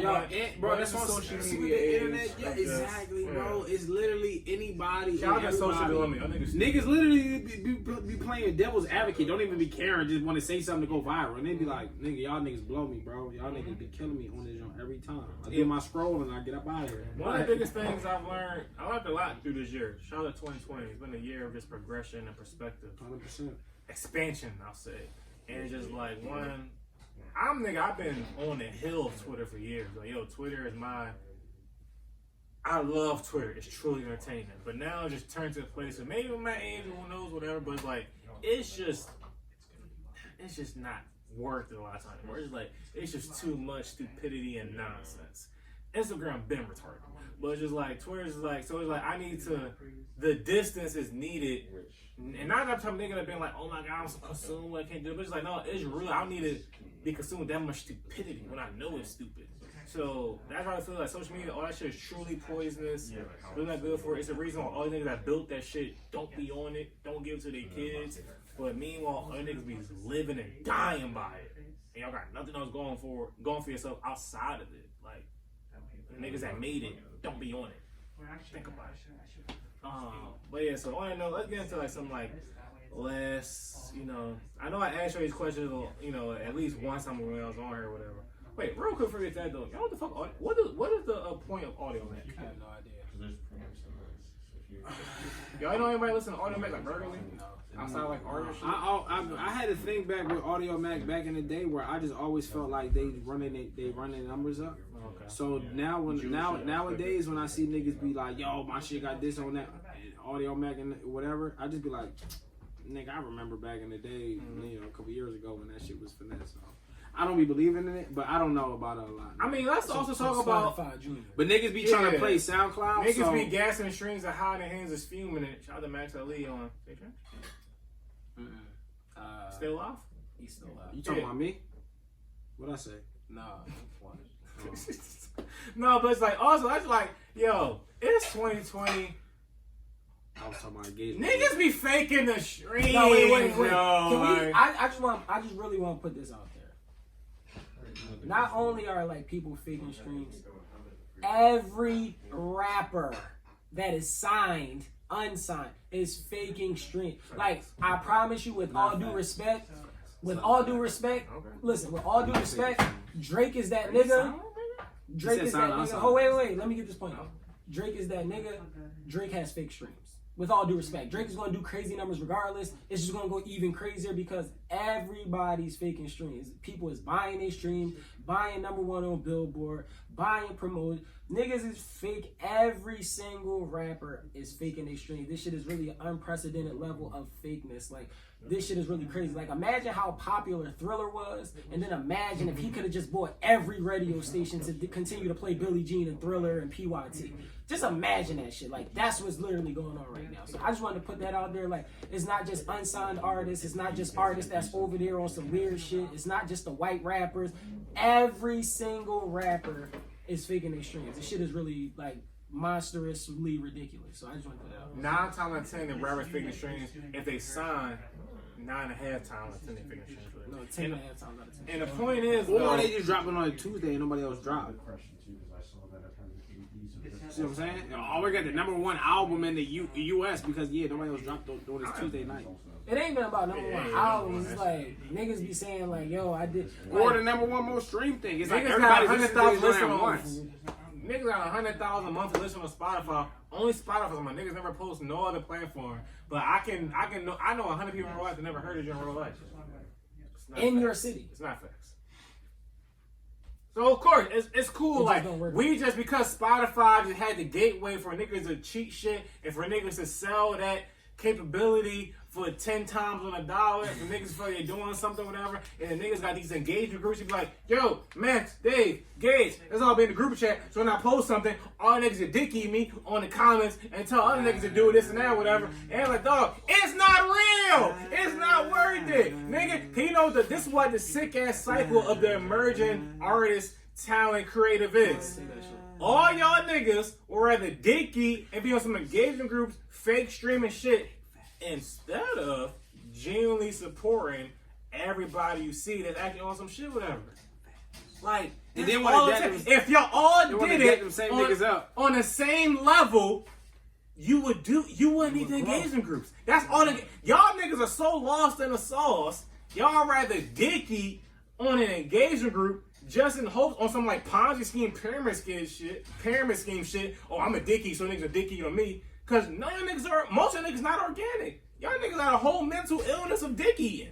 Y'all niggas got me. Yo, it's sad, but it's cool. We going downside. No, real shit. I be saying the same thing. It just be like you can see it too, cause it's like, bro, you just worried about like, oh, I'm just trying to figure out the algorithm. Fuck that algorithm, nigga. Like, what are you doing, bro? That's why I say I really appreciate just me. If I learn from my music and I fuck with it to the point where I learn something, then it's gonna come out. I'm not worried about trying to get cracking with engagement group or not. I don't want to say that because shout out to like, listen, your strategy is your strategy. No, it's some dope niggas in the game group. That shit still ass. Yeah, I just don't agree with that strategy. That I'm just a purely organic. I'm learning that now, where it's like, bro, you always want to just be super organic. If somebody's gonna get the job done, go get the job done. Mm-hmm. So it's like I'm figuring out how to just balance the two worlds of like, nah, I just want to be super organic. I just want to fuck with somebody 100%.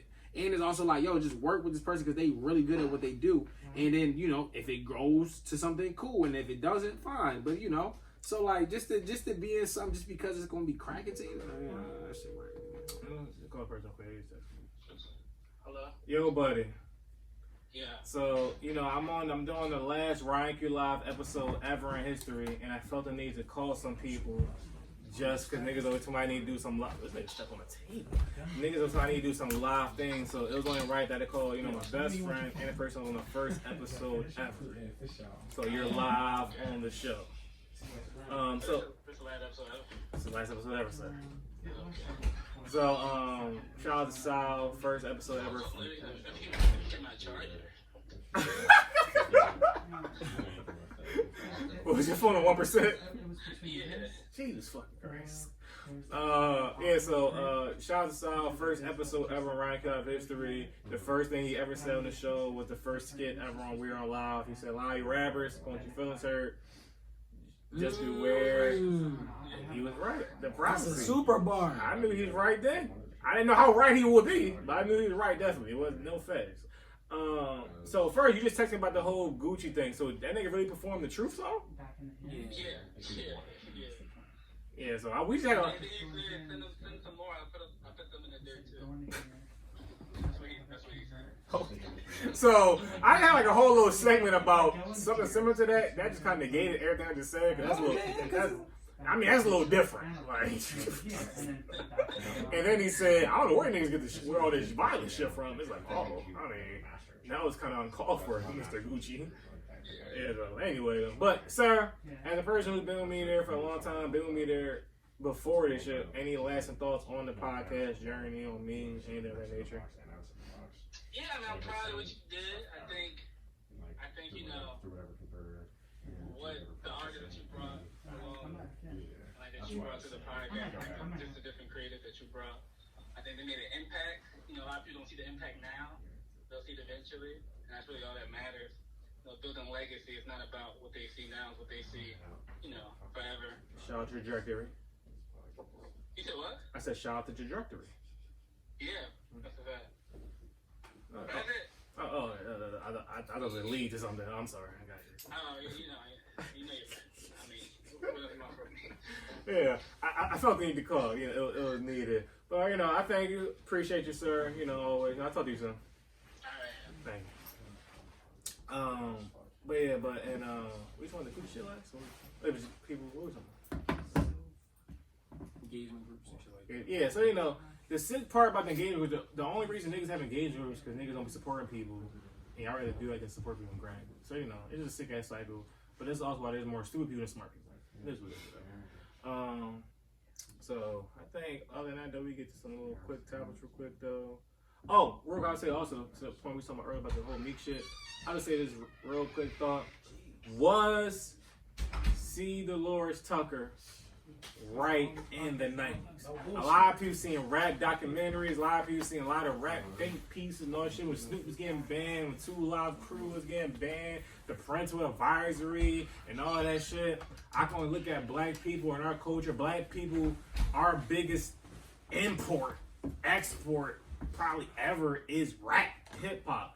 And of course, we have a lot of people that have prospered from this culture and shit like that. But general, overall, we not in good shape. And I can look at rap and hip hop being like, damn, like, It's a catalyst. yeah, is that a catalyst, not the biggest catalyst? And what all these people write this whole time, but like, yo, like, this is demonstrative, detrimental, negative, all of that shit. Is it good for the long haul? They said that shit back in the 90s, late 80s. Back when KRS-One and all of it is getting pushed out for the gangster rap. Yeah. And now we look at today and we have the situation we have today. So I just put that thought out there though. Yeah, I think I wouldn't say they were right because I don't think they had the foresight of the labels using these gangster rap, beefs, gangbanging as marketing tools. So I just think they was just hating back then. I think they fell ass backwards into being right because the labels became so greedy with how much money it generated that Tupac and Biggie to me really changed hip hop, not only because they died, but because you saw how much beef sold. 7 million, 5 million in 1 year. Damn, these niggas hated each other and we went quadruple platinum after they died. So now, as soon as somebody died, we still putting together Juice WRLD albums and XXX albums and Mac Miller albums. And it's like, why are y'all still... King Von album's probably going to come out next year. Pop Smoke album.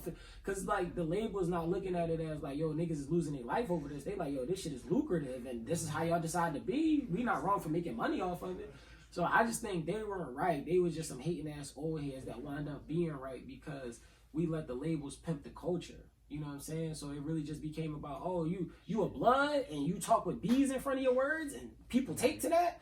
All right, I give you $12 million to make 3 albums and you can make everybody talk like that. And then everybody's like, well, I want to be a blood. Until you go where, you know what I'm saying, bloods is not welcome. And then you, oh, wait, wasn't you saying this? And now you're in some real life shit. So I just think the propaganda from the labels really made it so, like, we got pimped into killing each other because of it because they made it a fad. You know what I'm saying? So, yeah. Yeah, a lot of niggas keep on like killing them anything these days. Like, yeah, more than getting money or getting girls or being successful or, you know, just being thorough, having integrity in the streets. It's just because to me that's the rap thing. It's all about killing the ops, the Glocks with the 30 clips, and catch you slipping and slide on you, wipe your nose, all these phrases to catch a body. That was never the thing. Like that really used to be the last resort. You know what I'm saying? Like niggas used to be like, we don't want to go to jail, so the last resort is to kill this nigga. We will go through measures. We will put beefs to the side and meet in one place before we kill each other. Yeah, now niggas is like everybody come to the same spot, exactly. rumble it out. Not it even rumble. It might be a knife. We it can might just be a disagree rock. and be like, you know what? I won't go in your territory. You won't go in mine. Nah, but I'm cool, saying respect. even if when those crosses was like met and disrespected, it was like we about to rumble this shit out. Like niggas, that's what niggas used to do. Warrior, all them niggas. They used, you mean like all the little history that we got to us. To now we're just like niggas is bitches, bro. Niggas don't want to shoot that fade. Niggas don't want to rumble. Niggas don't want to get punched in their fucking mouth. You mean I'll kill you? I don't think niggas because I can't bitches. fight at all. I don't think niggas is bitches. Like when they say I'm gonna blame you, I blame your old heads. It's really like what game you gonna put niggas on. Like it used to be cool to be on the block and you wasn't a shooter. The shooters wasn't gonna play you for not being a shooter. The shooters knew they role. The niggas that got money knew they role. The niggas that brought the chicks to the block knew they role. And everybody stayed in their lane. When you start getting out of your lane, because everybody want to be a killer, because everybody start, once the Chicago scene took over and the drill scene, and it became cool to be a killer and have all these crazy Call of Duty guns, everybody wanted to be that. So now everybody out their lane. So the niggas that's really just a get money nigga in the streets that's actually not a confrontational nigga, he want to be a killer because it's not cool to get money. Nobody really rapping about getting money. Niggas talking about murdering niggas. That's what I'm hearing. So I want to murder a nigga. I want bodies. Well, then he falls into that category. Then, like he's, all right, cool. But that's my point. Like the propaganda that's being pushed forward. Like Nipsey said in the interview, he was like, "Yo, like growing up, if you didn't have a pop, like you could really listen to Nas or listen to Jay-Z and really be like a thorough person. Like just from listening at a distance, like they really raised generations." And you don't really got that now. And I think that's more the point of like why you need certain type of hip hop. Not because niggas like Uzi shouldn't exist. They can exist, but it's just a thoroughness you need in hip hop because most niggas don't have pops. So niggas can't be out here listening to niggas that's only talking about killing and taking drugs because that's their male figures. So all right, that must be what it means to be a man. Fuck these bitches. You know what I'm saying? Like, and that type of time. And I just think that once you blow that up, because that's what the labels do, they make everything a thing. You know what I'm saying? So Hitler had a thing, if you see something enough, you're going to believe it. So if I just put it in front of your face, you're going to have no choice but to believe it's true. So at that point, you're just going to start becoming what you see. You know what I'm saying? So I just think all of that plays into it of like, we just ain't had no thorough old heads because they really killed all the leaders. They really killed our leaders and gave us all the followers. You know what I'm saying? Like, the revolution going to be televised. I just know it's going to be painless.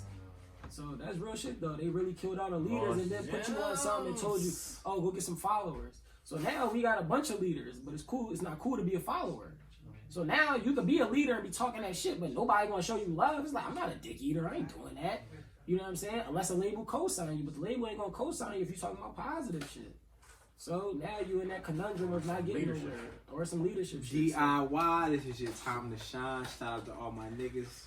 Yeah, so on that note, let's do, one last time run through the gambit of just, speed round questions. See what your niggas got.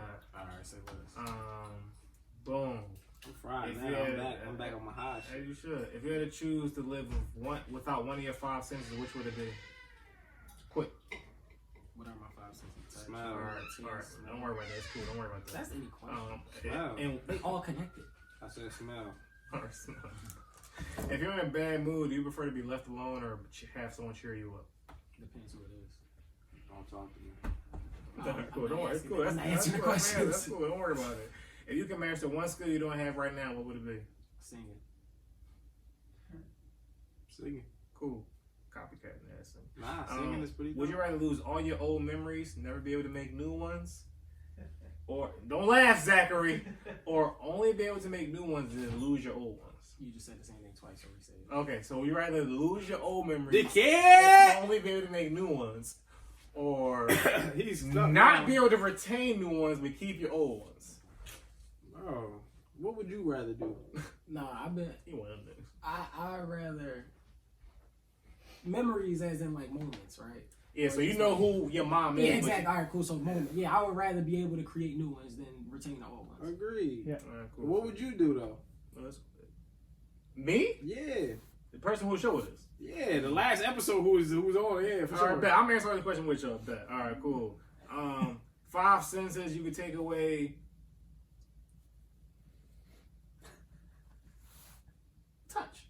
She don't want to. You don't want to feel anything. Yeah, that's feel. You don't want to feel anything. You can't get your dick sucked no more. Come on, Yeah, you're right. That's ass. All right, take away smell. Exactly. You'll never feel that head going again. If you're in a bad mood, you prefer to be left alone. Leave me alone, bitch. If I can master one skill, the skill to cook.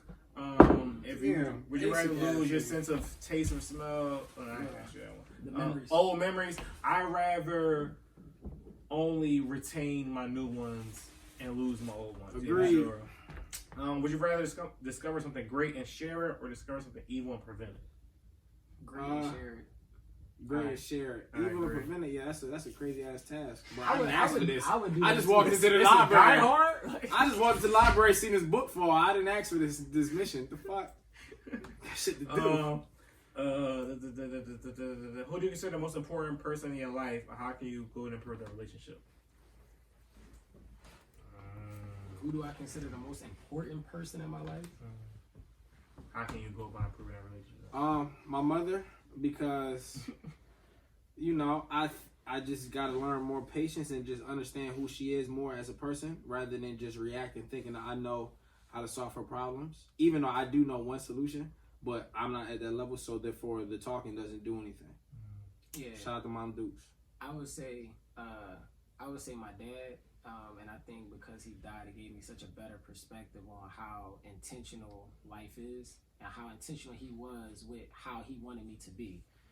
And I think a lot of times people be like, I'm my ancestors' like biggest dreams. Then I feel like we don't realize how much we can be our parents' biggest dreams. You know what I'm saying? So just certain things that I do in life, I'd be like, wow, like if my dad could only see this, but like if my dad could only be this, like if I make $1 million, like wow, my dad never fathomed being a millionaire. So I would say my dad. Would you be willing to sacrifice any finger for immunity from all major diseases? No. Any finger? Any finger. And I won't catch nothing.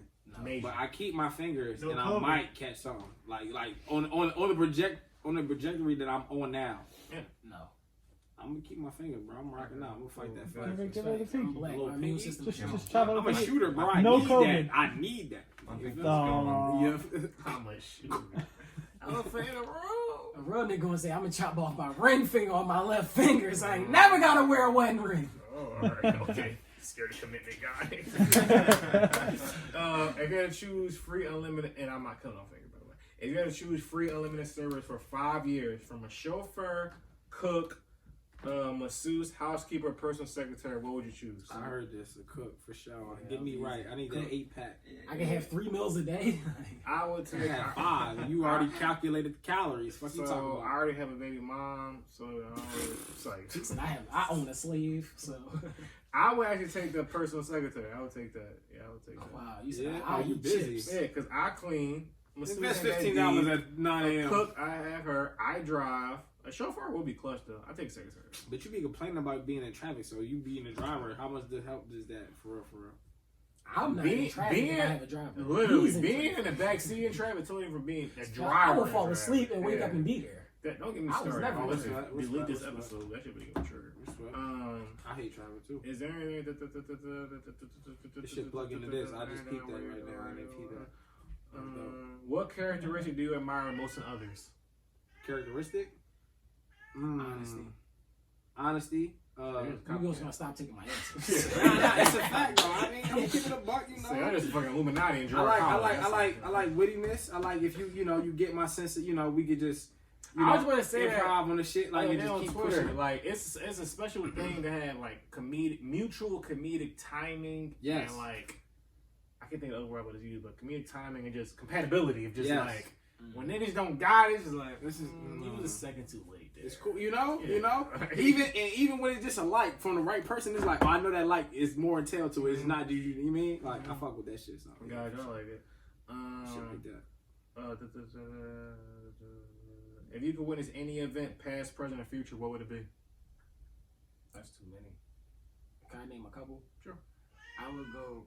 All Yo, right. Pop, you gonna shut that shit up. All right. So that's my thought. That's my thought of like what heaven is, right? Is that like you could, once you die, you could go live in moments that you weren't born in that era. You could go relive those things, right? So I would go relive Black Wall Street. I would go to like sit front row at a Muhammad Ali Thriller in Manila. I would go like to a Malcolm X speech, Martin Luther King March on Washington.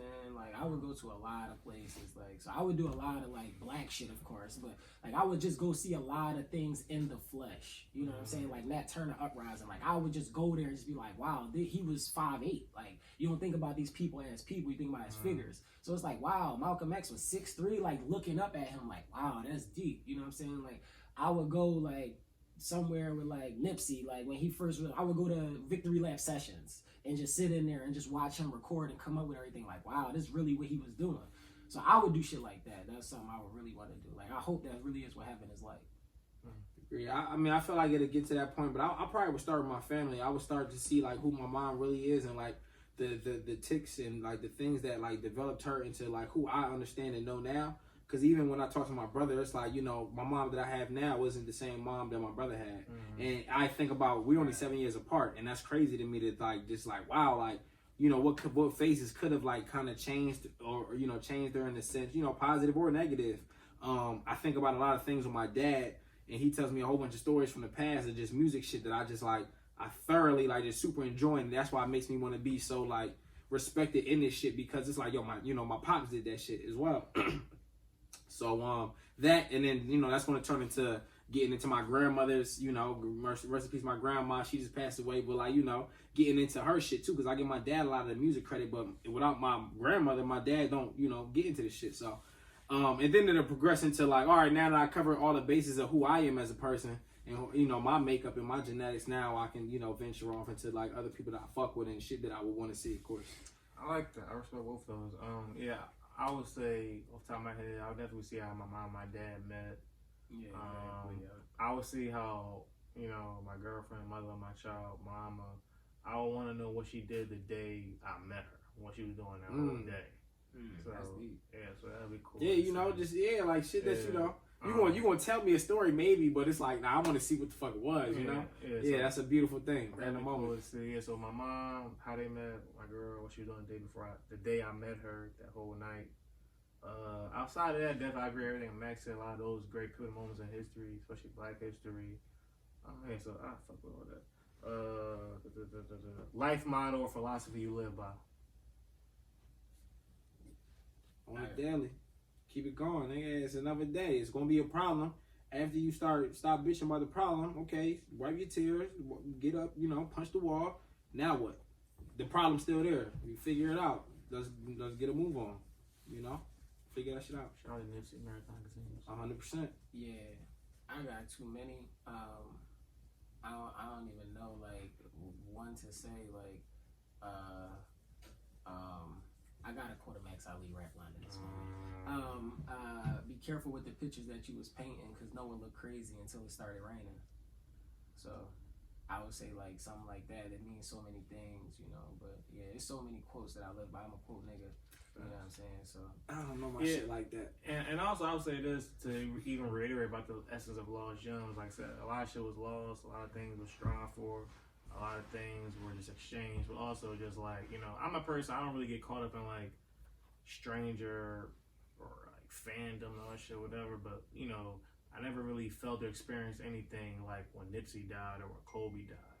So when those two people died, Kobe this year, Nipsey last year, right? Like, I remember, I'll probably never forget those moments ever. So I definitely want to say, rest in peace to both of those. Both people are definitely great inspirations in my life. Both people are definitely pivotal figures on Twitter in my life. Both times. And yeah, like I remember Kobe, I was going to the gym of all things, and I had to sit in the parking lot for like 30 minutes to get myself together. That was just super surreal. It's like, what? Yeah, Nipsey, I was in This how niggas felt when Pac died? I understand it completely. When Michael Jackson died, damn, I understand why the whole world was crying. I remember Michael Jackson, I was in the movie watching Transformers. And again, personally, of course, Michael Jackson, but I didn't really care. I was like, wow, that's just weird. But I was like, all right, Shia LaBeouf, Bumblebee, or whatever, movie theater type shit. But Nipsey, I was in the bed, and I was just like, literally waiting for updates and just in the dark. Like, just waiting. So, like, it's crazy. And I've always been a person, Nipsey's been one of my favorite rappers ever. Victor, like, became one of the best rappers I've ever heard in the moment. because of that, came on my favorite albums ever. Victory, like one of the best raps I've ever heard in my life, personally. So they would shout out to both those people, what they represent in the world and universe.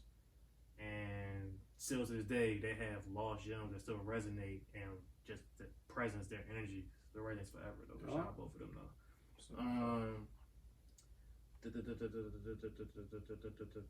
If you prolific, so gifted.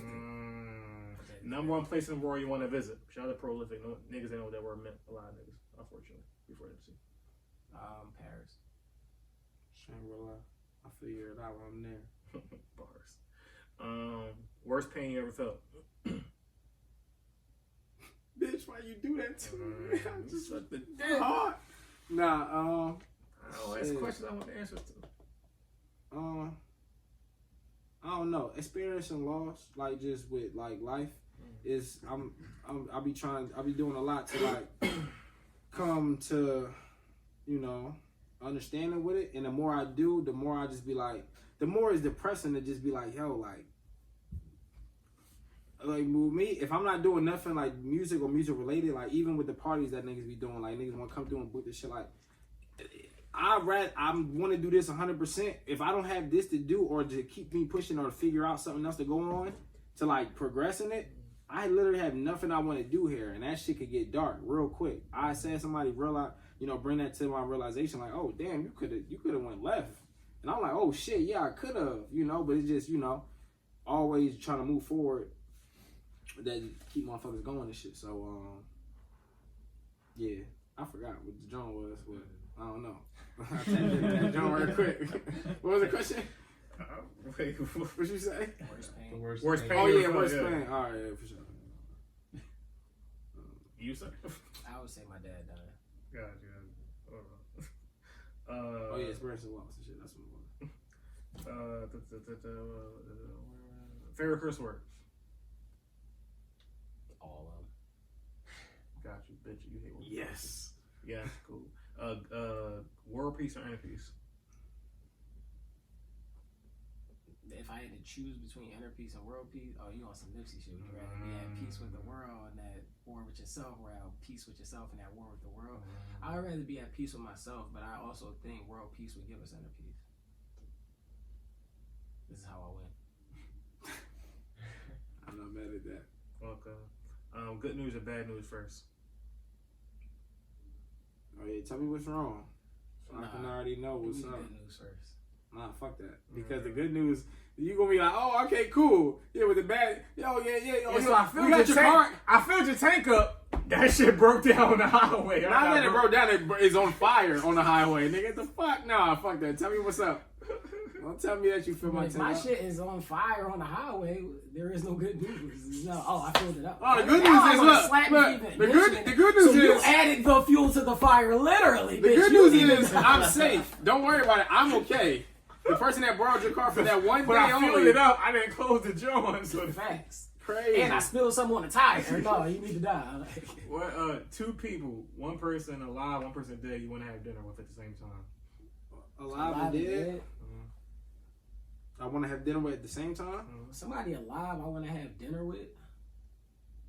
I don't know if it's anybody alive. Denzel Washington, Denzel and Nipsey. Okay, you got something, sir? That'd be a fire conversation. Denzel and Nipsey. Wow.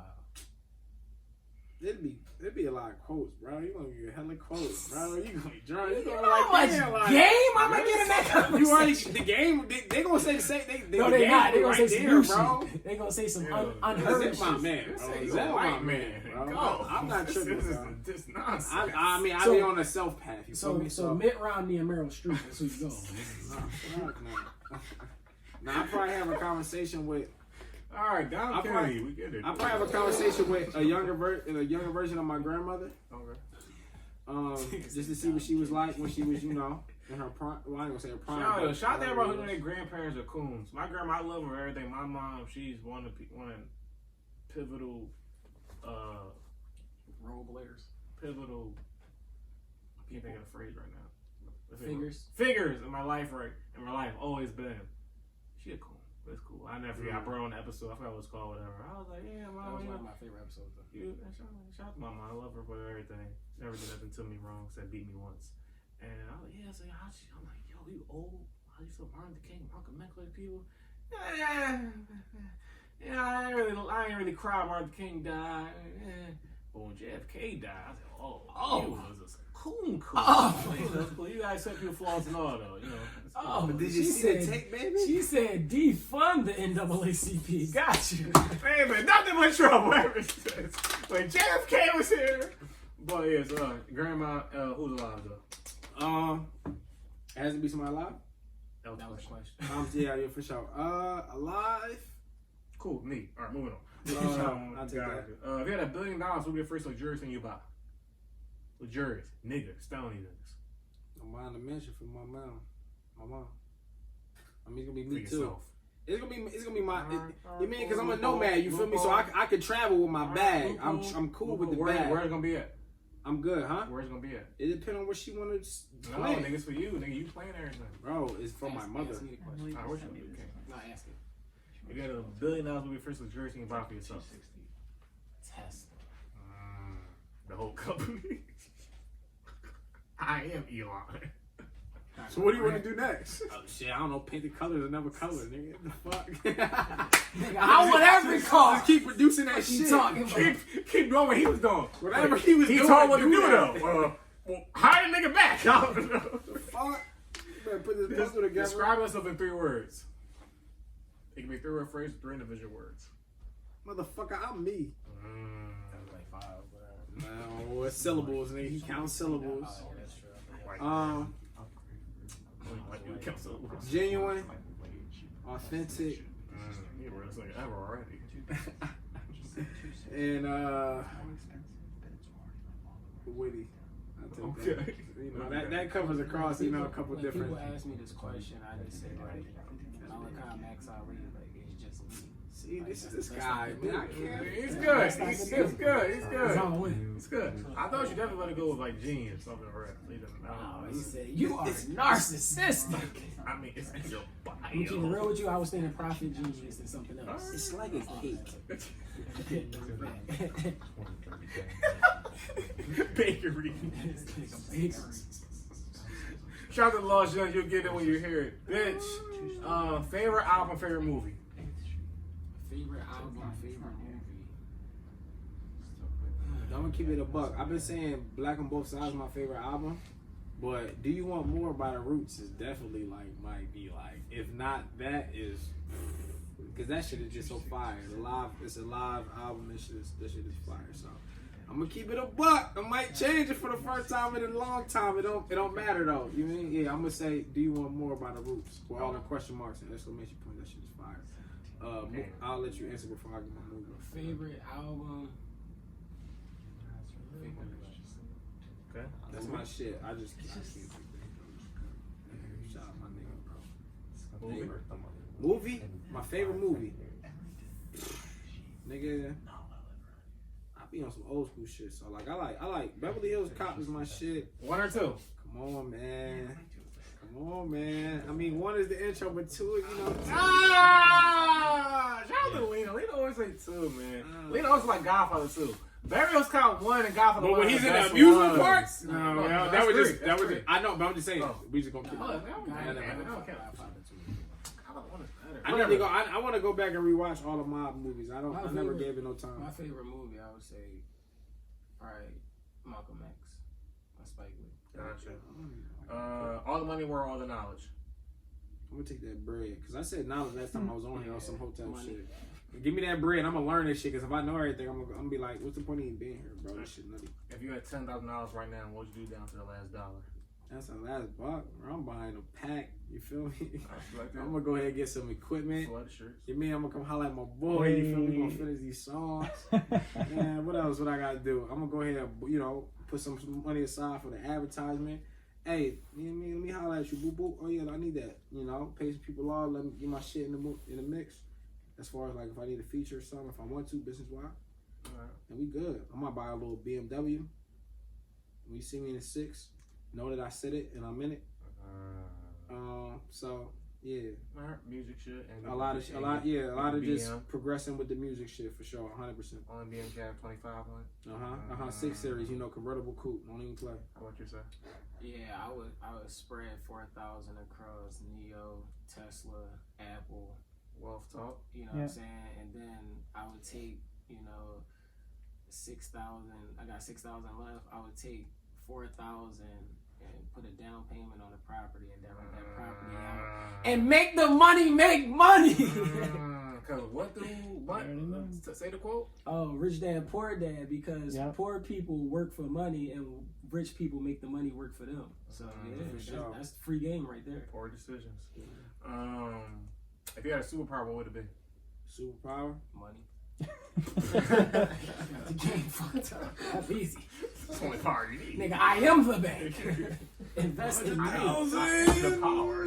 Oh shit, 100,000. Yeah, money's off the table now. I mean, flying is cool. Telepathy is cool. So you gonna fly when you broke? I got you. Or transportation, just transporting this shit like on some shit. All right. Flying is pretty dope though. I mean, not when you make money. What is this current chapter of your life called, and what's the previous chapter called? I'll say previous chapter. Previous chapter was called Priceless, and I think this chapter is called Supreme. Original, gotcha. What you gonna do? Grounded for the previous chapter. Figuring, all that shit as far as myself. And this next one, execution! Execution is key. Yeah, for sure. 100%. We about to drop this shit. I'm about to be on the go. Yeah, it's funny because it's one of my favorite questions in general, and I have a lot of shit that a lot of time changes. But right now, currently, I guess this chapter will be called some shit like something like just clarity. Of course, the cliche shit from late last year, 2019, 2020, clear vision. I feel like 2020 definitely brought like a lot of just clarity, being like, this is exactly what I need to do, this is exactly what I need to focus on, this is exactly what matters, exactly what I need to worry about, shit like that. Previous chapter was maybe you call it like closure, some shit like that. I was just on that like cheat answers. And lastly, we're gonna put this out in the atmosphere. I was asking for this. When you win your Lifetime Achievement Award for everything you achieved and accomplished in your life and career, what is the speech gonna be like? The first time I'll answer it. I'll start first. My shit gonna be freestyle. I'm that type of nigga. Yeah, me too. Yeah, I'm gonna freestyle it. I'm gonna bring my daughter up there. It's gonna be us, not even my mom or my girl.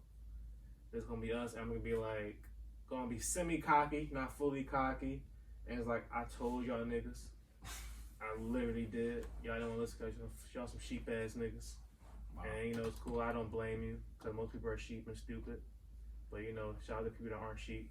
It ain't many of you, but half of you are sheep, but are able to be molded. It's like, no, literally, I'd be like, I'll really just be on. You gonna get in line? Yeah, I'll be semi-cocky, also semi-just grateful. Because also, at the end of the day, like I would say it again to reiterate and literally stand on it. I don't give a fuck about what sheep even say or think. Like, I understand who y'all are. I keep y'all where you are. And again, you can't tell me nothing about what I do. This podcast is the best podcast ever that I've heard. And I even how much I say just best in Philly. But you can't tell me there's any other podcast ever in the history of podcasting that did what I did with what I had. Just a fact. And then there's these 2 albums. What I did with what I had, it's just a fact. So niggas out like it didn't happen or don't matter, it's not a big deal. Just most likely, just know I probably gave you an upper hand. I forgot to finish this thought earlier. I'm gonna do this real quick too. So the nigga DeMel, again, like a talented person, a person I gave respect to, recognition to, all that shit. Can you answer these questions real quick? Before you what speech? I talk about your full speech, nigga. No, not that I even had it. I just like you about to get your shit off. Let's just just go through these episodes real quick. Yeah, go on. Speech. I don't know. I mean, I don't ever think about shit like that because I'm ready to work and really get to that point. I don't ever put myself in that position. I might shed a tear just because I'm excited, because I'm like, damn, like, I know me, I'll be like, yo, look where we really at. Like, look at this shit. I have everybody that I know, you know, that I fuck with and that help me in a sense. Like, I'm definitely talk about people, but I don't know, just be overwhelmed. I probably freestyle. I'm not a big person that I don't like feeling like I'm fake. So I'll definitely just like say some shit on off my, you know, on my heart and shit from the rip. Yeah, I would definitely cry, just be like taking the moment of like for myself, like wow, I really made something out of myself. I didn't just die in the street, you know what I'm saying? And I don't know exactly what I would say. I know I would end it on some like, it's not really about me, it's about everybody that played a role in my life to help me get here. And then I would try to inspire people. So I always want to say the quote, it's a couple niggas every generation that wasn't supposed to make it out, but decode the matrix. And every time they get to speak, it's like a coded language to remind niggas that they strengthen all the stolen greatness. And like, I ain't the only one that could do this. I ain't the only one that's going to do something great.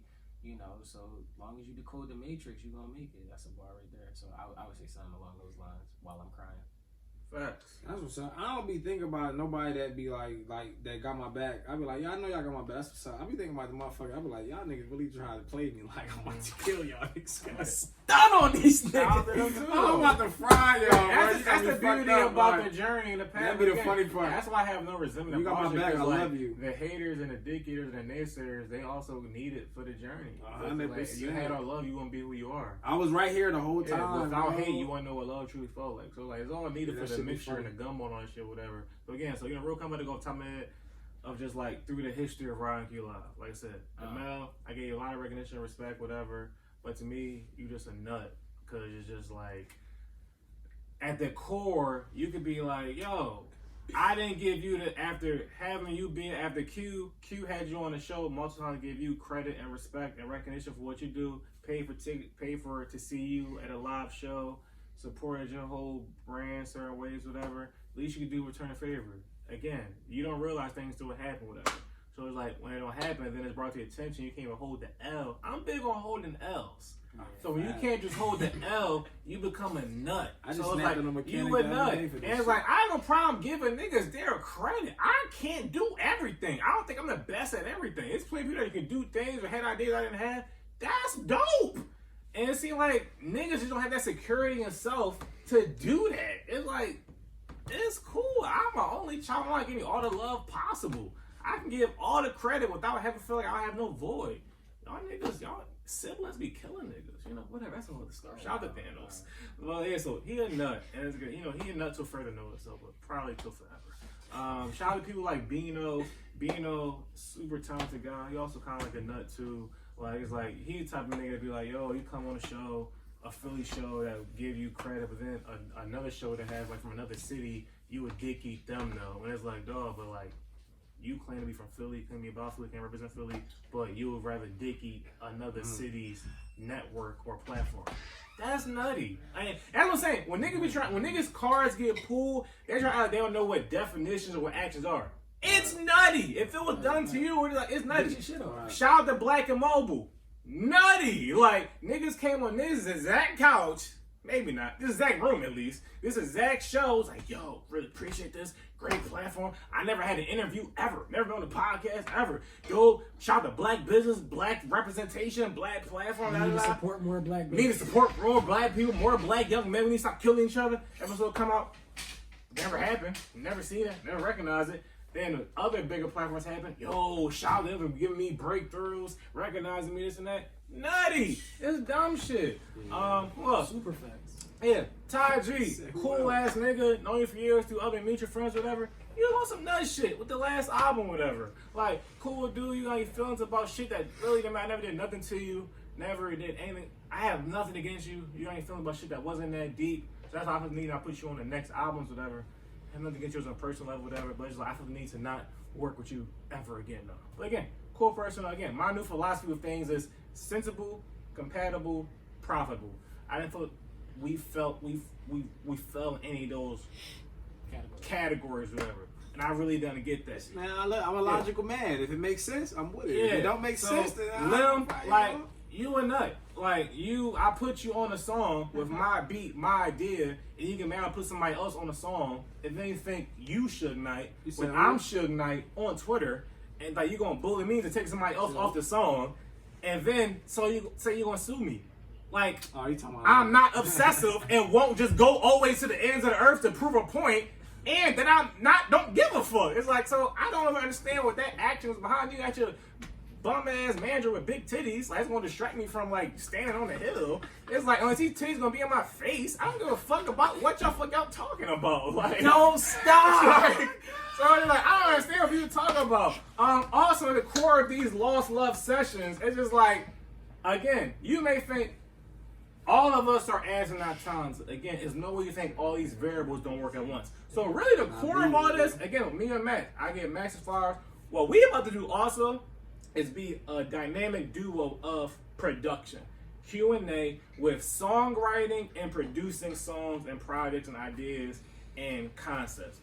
A lot of y'all niggas, you may think you have better singing, better rapping, better beats, better ideas. I will bet you anything you have in your stock portfolio, which you don't have because you're a broke ass poor nigga, that you don't have all those combinations at once. So if you need all those at once, come to Q&A. It's a very simple concept. So you may think, yo, first date, large gems, self-directed, all this shit, growing pains, first trip, all these songs may think, yo, I could have did that better. Well, prove it to me. Well, prove it to me. Come to us and be like, yo, I like the idea. I could have rapped it better. All right, we will come over a whole other beat, whole other concept.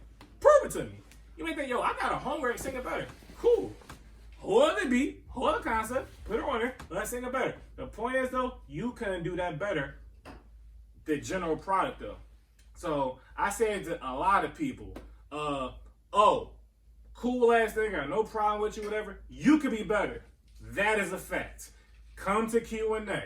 You say Max can't do nothing better than you. It's not facts. It's literally not. You may think you write better than Max.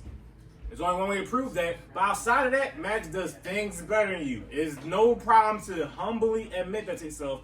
It's okay. You may do things better than him. It's cool. You don't do everything better than him, though. One way for you to be better is come over to Q&A. We can really maximize these things. Also, big thing, give you a classic. Super facts. And also, niggas, what y'all really can't do, that I've been doing just in everything I do, is consistency. Y'all niggas can't do full things at a consistent rate, at a full clip to save y'all fucking lives. That's with everybody. I mean, most people, not just us. So that's the person I want to put out there. Like I fuck with you. You could be better, and because you definitely dope and you have a good sound. Hold on, I'm just gonna do scan through. Jizza, you know you be on some nut shit. Jizza, you definitely talented person. Recently lives through one of my favorite projects on the emergent level. But there's nothing more to say. You already know you be on that shit. You know you be on some shit. It is what it is, whatever. But that's actually not the reason. Of course, anybody listening, of course he knows. That's not the reason he's not on the album. Just to come together. He's also one of many people who just didn't give me fucking music over a year's time. But it is what it is. I don't take the personal. Niggas be on some bullshit, artists, whatever. But you be on that shit. It's what it is. Got no personal problem with you, whatever. Like Frankie Hill, I didn't take a person when you wanted to charge me for the next album. I appreciate you. Definitely a dope talent. I think you can make it, whatever. You gotta get your capacity up there. Just make one album. I want to see what you can do with really one album outside of the EP shit. Then I really think you can really show what you can truly do. Come to Q&A. Yeah, Q&A. I can really give you an album, not just an EP and then a shorter EP. Like, and you super dope. Your boy,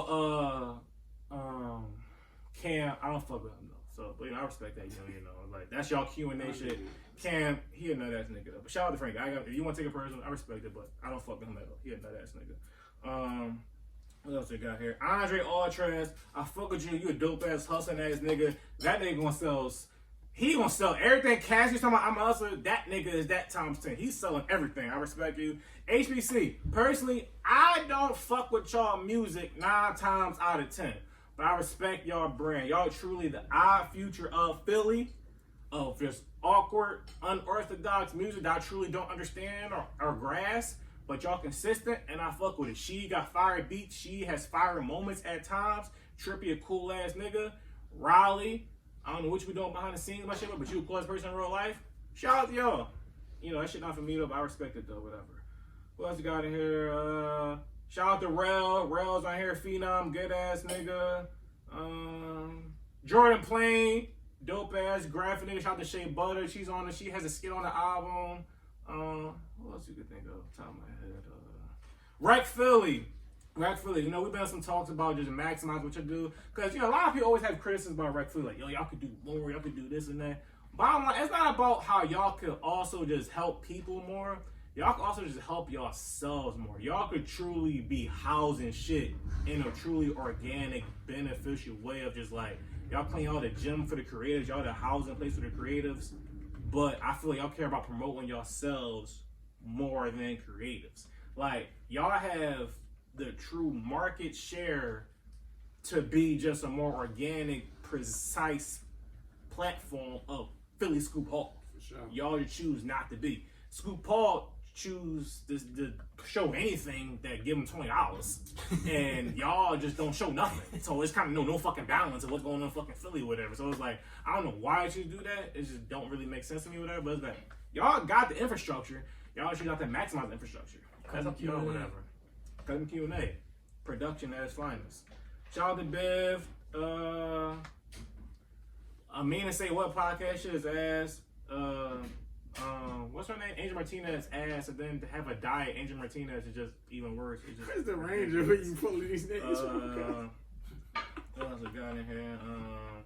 Kim Chanel, you a nut, and Audio Mac. I don't understand the usage of it. It just seemed like just like a front for Ponzi schemes or just money. It's just like, it's just something to say I put on there, but it's like, what the fuck is Audio Mac gonna really do outside of helping Audio Mac? It's just like, it's like some type of like shell company of this platform. Shout out to y'all though, but y'all just a nut. The whole thing is a nut. Shout out to Wolf from, it don't matter. Shout out to him. He a hustling ass nigga. Pastor Carl, I fuck with him. Contrary to popular beliefs with some people, that I fuck with Carl. He a cool ass nigga. Know he be in the mix for some reason. Lur, fuck you. Lur Stevens, whole, what's their name? I ain't joking. EBN. All y'all cool in real life, but outside of real life, y'all be on some nut shit. I don't know if y'all be in y'all head too much, or y'all just be in y'all own creative J Dilla, fake ass Hotep shit. Y'all just be doing too much, and then y'all not really that good musically to be doing that much. But y'all cool. Lur, you really, I could have put you on the best song you've ever been on, and you chose to fumble that because you a bullshit ass nigga. But you cool as shit though. If you just rather do media now, I respect that. Shout out to Cass. I fuck with Cass. Lionel. Y'all show is good too. Definitely better than what's the other one? What's the main duo niggas? Showtime niggas. The black niggas from New York. Deez and Mero. I don't fuck with them. Y'all better than Deez and Mero. Shout out to y'all though. Stop doing music, Larry. Veli. I fuck with Veli. You are a hustling nigga. You build your shit up. At this point though, all your artists are literally ass. They're some of the worst artists I've heard of all 2020. And I honestly think you have a big part of destroying rap of 2020. Cause like literally every nigga I've heard you be a part of has been probably the worst people I've heard of this entire year. So I don't know if that's intentional. I don't know what that means for the future. I don't know if you really believe. I know you like Shot Glizzy. I think Shot Glizzy's ass. So I don't know. This is like the graduation of his ass.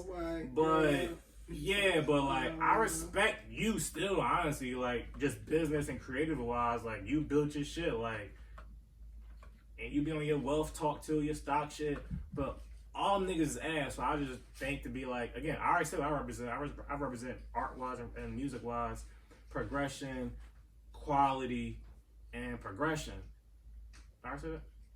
Yeah, so it's cool though. You wrote yeah, so like your niggas represent just nonsense and ass. Like I personally won't represent that with it. I'd rather just not be on that label. But if you just if you believe in that shit, like this is really what rap needs, I think that's something you gotta look in the mirror about though.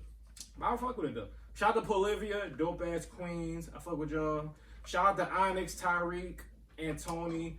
People part of the queer community that I learned a good amount from and brought my horizon perspective from, whatever. Shout out to Gravity. Shout out to Blair. He be on some like art shit, whatever, throughout the city, shit like that, whatever. Anthony Moore, you a dope ass nigga, funny ass nigga. You be on some like selfish shit though. Like you definitely be on some like, yo, like retweet every joke I do, retweet every meme I do, but I ain't retweeting shit. I ain't liking it, I ain't showing nothing, whatever. It's just not like practical in real life outside of social media. You be the type of nigga like, yo, why niggas don't buy tickets to my show? Why niggas don't do? Why niggas ain't do this, that? But all you care about is your journey. That's what I'm saying. That's why it's a sick ass cycle of just repeat. The same niggas like, yo, niggas don't do this. Niggas ain't gonna. But you the same nigga only care about your path. Like, I just don't understand hypocrisy like that. I'm not gonna be like, yo, niggas ain't buying no tickets to my shows when I ain't buying tickets to my shows all years. That just don't make sense. But, you know, niggas stupid, though. But I definitely think you talented, and I would love to see you be, like, a nigga out of Philly doing some comedy shit, though. So shout out to you, though. Shout out to Venice. Venice said she not gay, but she thinks about putting a strap on her fucking girls. So shout out to her. Oh, shit. Shout out to Cheech. Shout out to Swipe. He's really good at marketing. I don't even know what he be marketing, but he's really good at it. He be out there. Coach, you my man. I know you for years. On a personal level, I definitely trust you and think you a dope ass nigga, but you be on some bullshit. Like, definitely on some nut ass nigga shit. Still waiting for one more feature.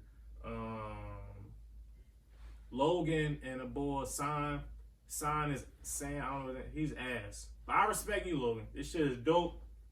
You're a dope in what you trying to really accomplish and all that field. But again, like you said earlier, Uzi don't got it. He don't got it non-exist. He can still be over there.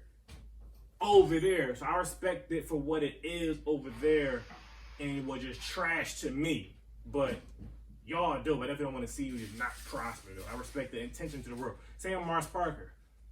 Mars, you a super creative ass nigga, intentional ass nigga. You do everything you need to do for yourself, marketing wise, brand wise. I personally don't like it though. Come to Q&A. Shout out to you for, I ain't gonna say that because you might just have your own sound. Shout out to Crash though. I still like the song Crash on my album We Are Alive though. With Wayne, Wizard 215, you my man in real life. I know you for years. You be on some bullshit. You fall into the compatibility sector of my equation. We just never gonna work together ever again. And cause we just aren't compatible working wise. It's cool. You just work how you work. I hope the best. I hope you become the next whatever tomorrow, the next Biggie tomorrow, and that'd be dope.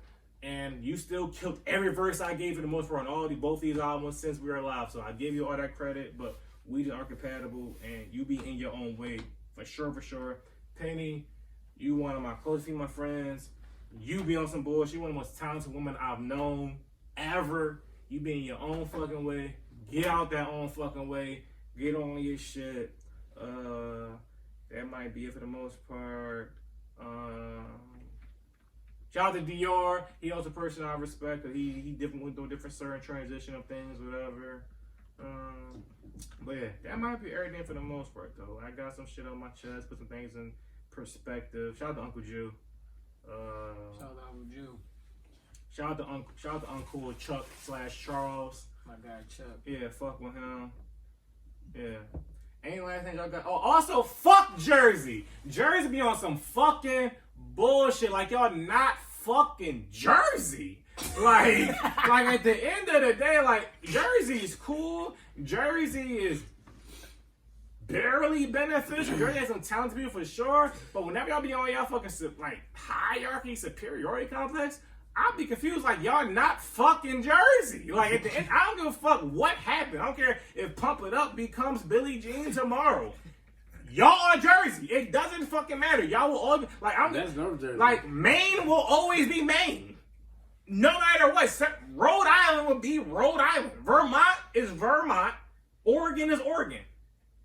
Jersey is Jersey. Y'all have Cherry Hill in the beach. Y'all need to not Cherry Hill Mall and the beach. Y'all need to fucking relax and always remember who the fuck Philly is. 100%. And don't forget that shit.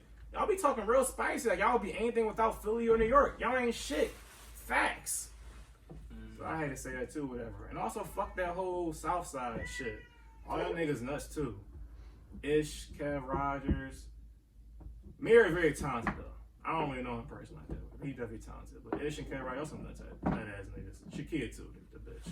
Goddamn. Motherfucker was in the Underground Railroad. Yeah, so shout out them. Yeah, fuck Jersey. Fuck Jersey, but shout out to Jersey though, because like y'all talented, y'all be on some other shit. Like y'all fucking built. Like, yo, shout out y'all to Jersey something. Insurance, man. My insurance $66, man. You can't beat that shit. Nigga, Shout I out to paid a insurance. bean just like no. I wish my shit was 60. I'm definitely about to change my shit back over. But yeah, so I had to let that clip off in perspective again. You know, it's a special episode. I had to put total perspective on the entire journey of 4 years. These albums, what they gonna hear soon. Y'all, what y'all been meant to these albums, what y'all meant to me in these past sessions, whatever you call these last 10 years. Any last thoughts y'all want to say? I want to say It's the official longest episode ever in RightonQuelive. It's the last and longest one ever. Yeah. Yeah, and best. You might break it up. I might just let the whole clip up. I don't know. I wanna say real quick, shout out to you for having an idea 4 years ago of something uniting a city that's typically not creatively united. And I think what you did is unprecedented. I think it's definitely a legendary feat that, because we live in very contemporary times, we're not going to appreciate in the moment. But I feel like whether you feel you'll get your flowers one day or when people actually figure out how to give you your flowers, I think so many people will have met a significant other or a partner creatively, or just learned something, or just got exposed to something they didn't know about, all just because you decided to have a podcast and be consistent with it. So I think that's legendary in itself. I think you did a lot, and I just want you to get your flowers, get your love, get your respect, get your admiration, and all of that. You know what I'm saying? So yeah. Appreciate it, King. Shout out to the podcast. The podcast has been a part of the journey for like at least the past 2 years. Bitch, you better get yourself together. Don't ain't bring me the last fucking episode. I threw out the fuck. Don't show off in front of these people. Yeah, don't show off in front of the mixed company. You know, I know you don't date like that. But yeah, so shout out to everybody who's listened thus far. Fuck you, nigga. I got a daughter now. I'm gonna tell this shit. Yeah, so shout out to everybody who's been a fan, supporter, listener, hater, critic thus far. Ignorer. Ignores everything's part of the journey. I definitely have plenty naysayers in certain regards. I've had many, whether it's Quadruple episode when I was against suicide and mental health, whether it was the Afro-Latina episode when I learned that Hispanic people decided they were black, and I feel like everything's been downhill since about black people ever since. That's a whole other story. Whatever, don't know shit. Whether it's about all type of shit, gay, queer shit, a lot of people just been This against episode it. needs a week of promotion, just clips every day, Yeah. even when the episode is out. I mean, that's the point about it. But yeah, so definitely shout out to everybody, but more importantly, shout out to my mom, shout out to my girl, and shout out to my daughter, because at this point in my life, those are the most important things to me. And, like I said, it's all about downsizing and really, truly focusing on what matters and what's truly beneficial, and not, and everything outside that can be more optional. So that being said, RightonQuelive, we are out. One last time. We finished the bottle too, by the way. I definitely was gonna say that too. Y'all did. Hopefully I sobered up enough to drive. Otherwise, I saw it. He stepped to the bathroom. This nigga smelled a little bit of liquor and he drunk. 4.5 hour episode. That's what I'm talking about. Legendary. What? Gay said, "Give my gut there."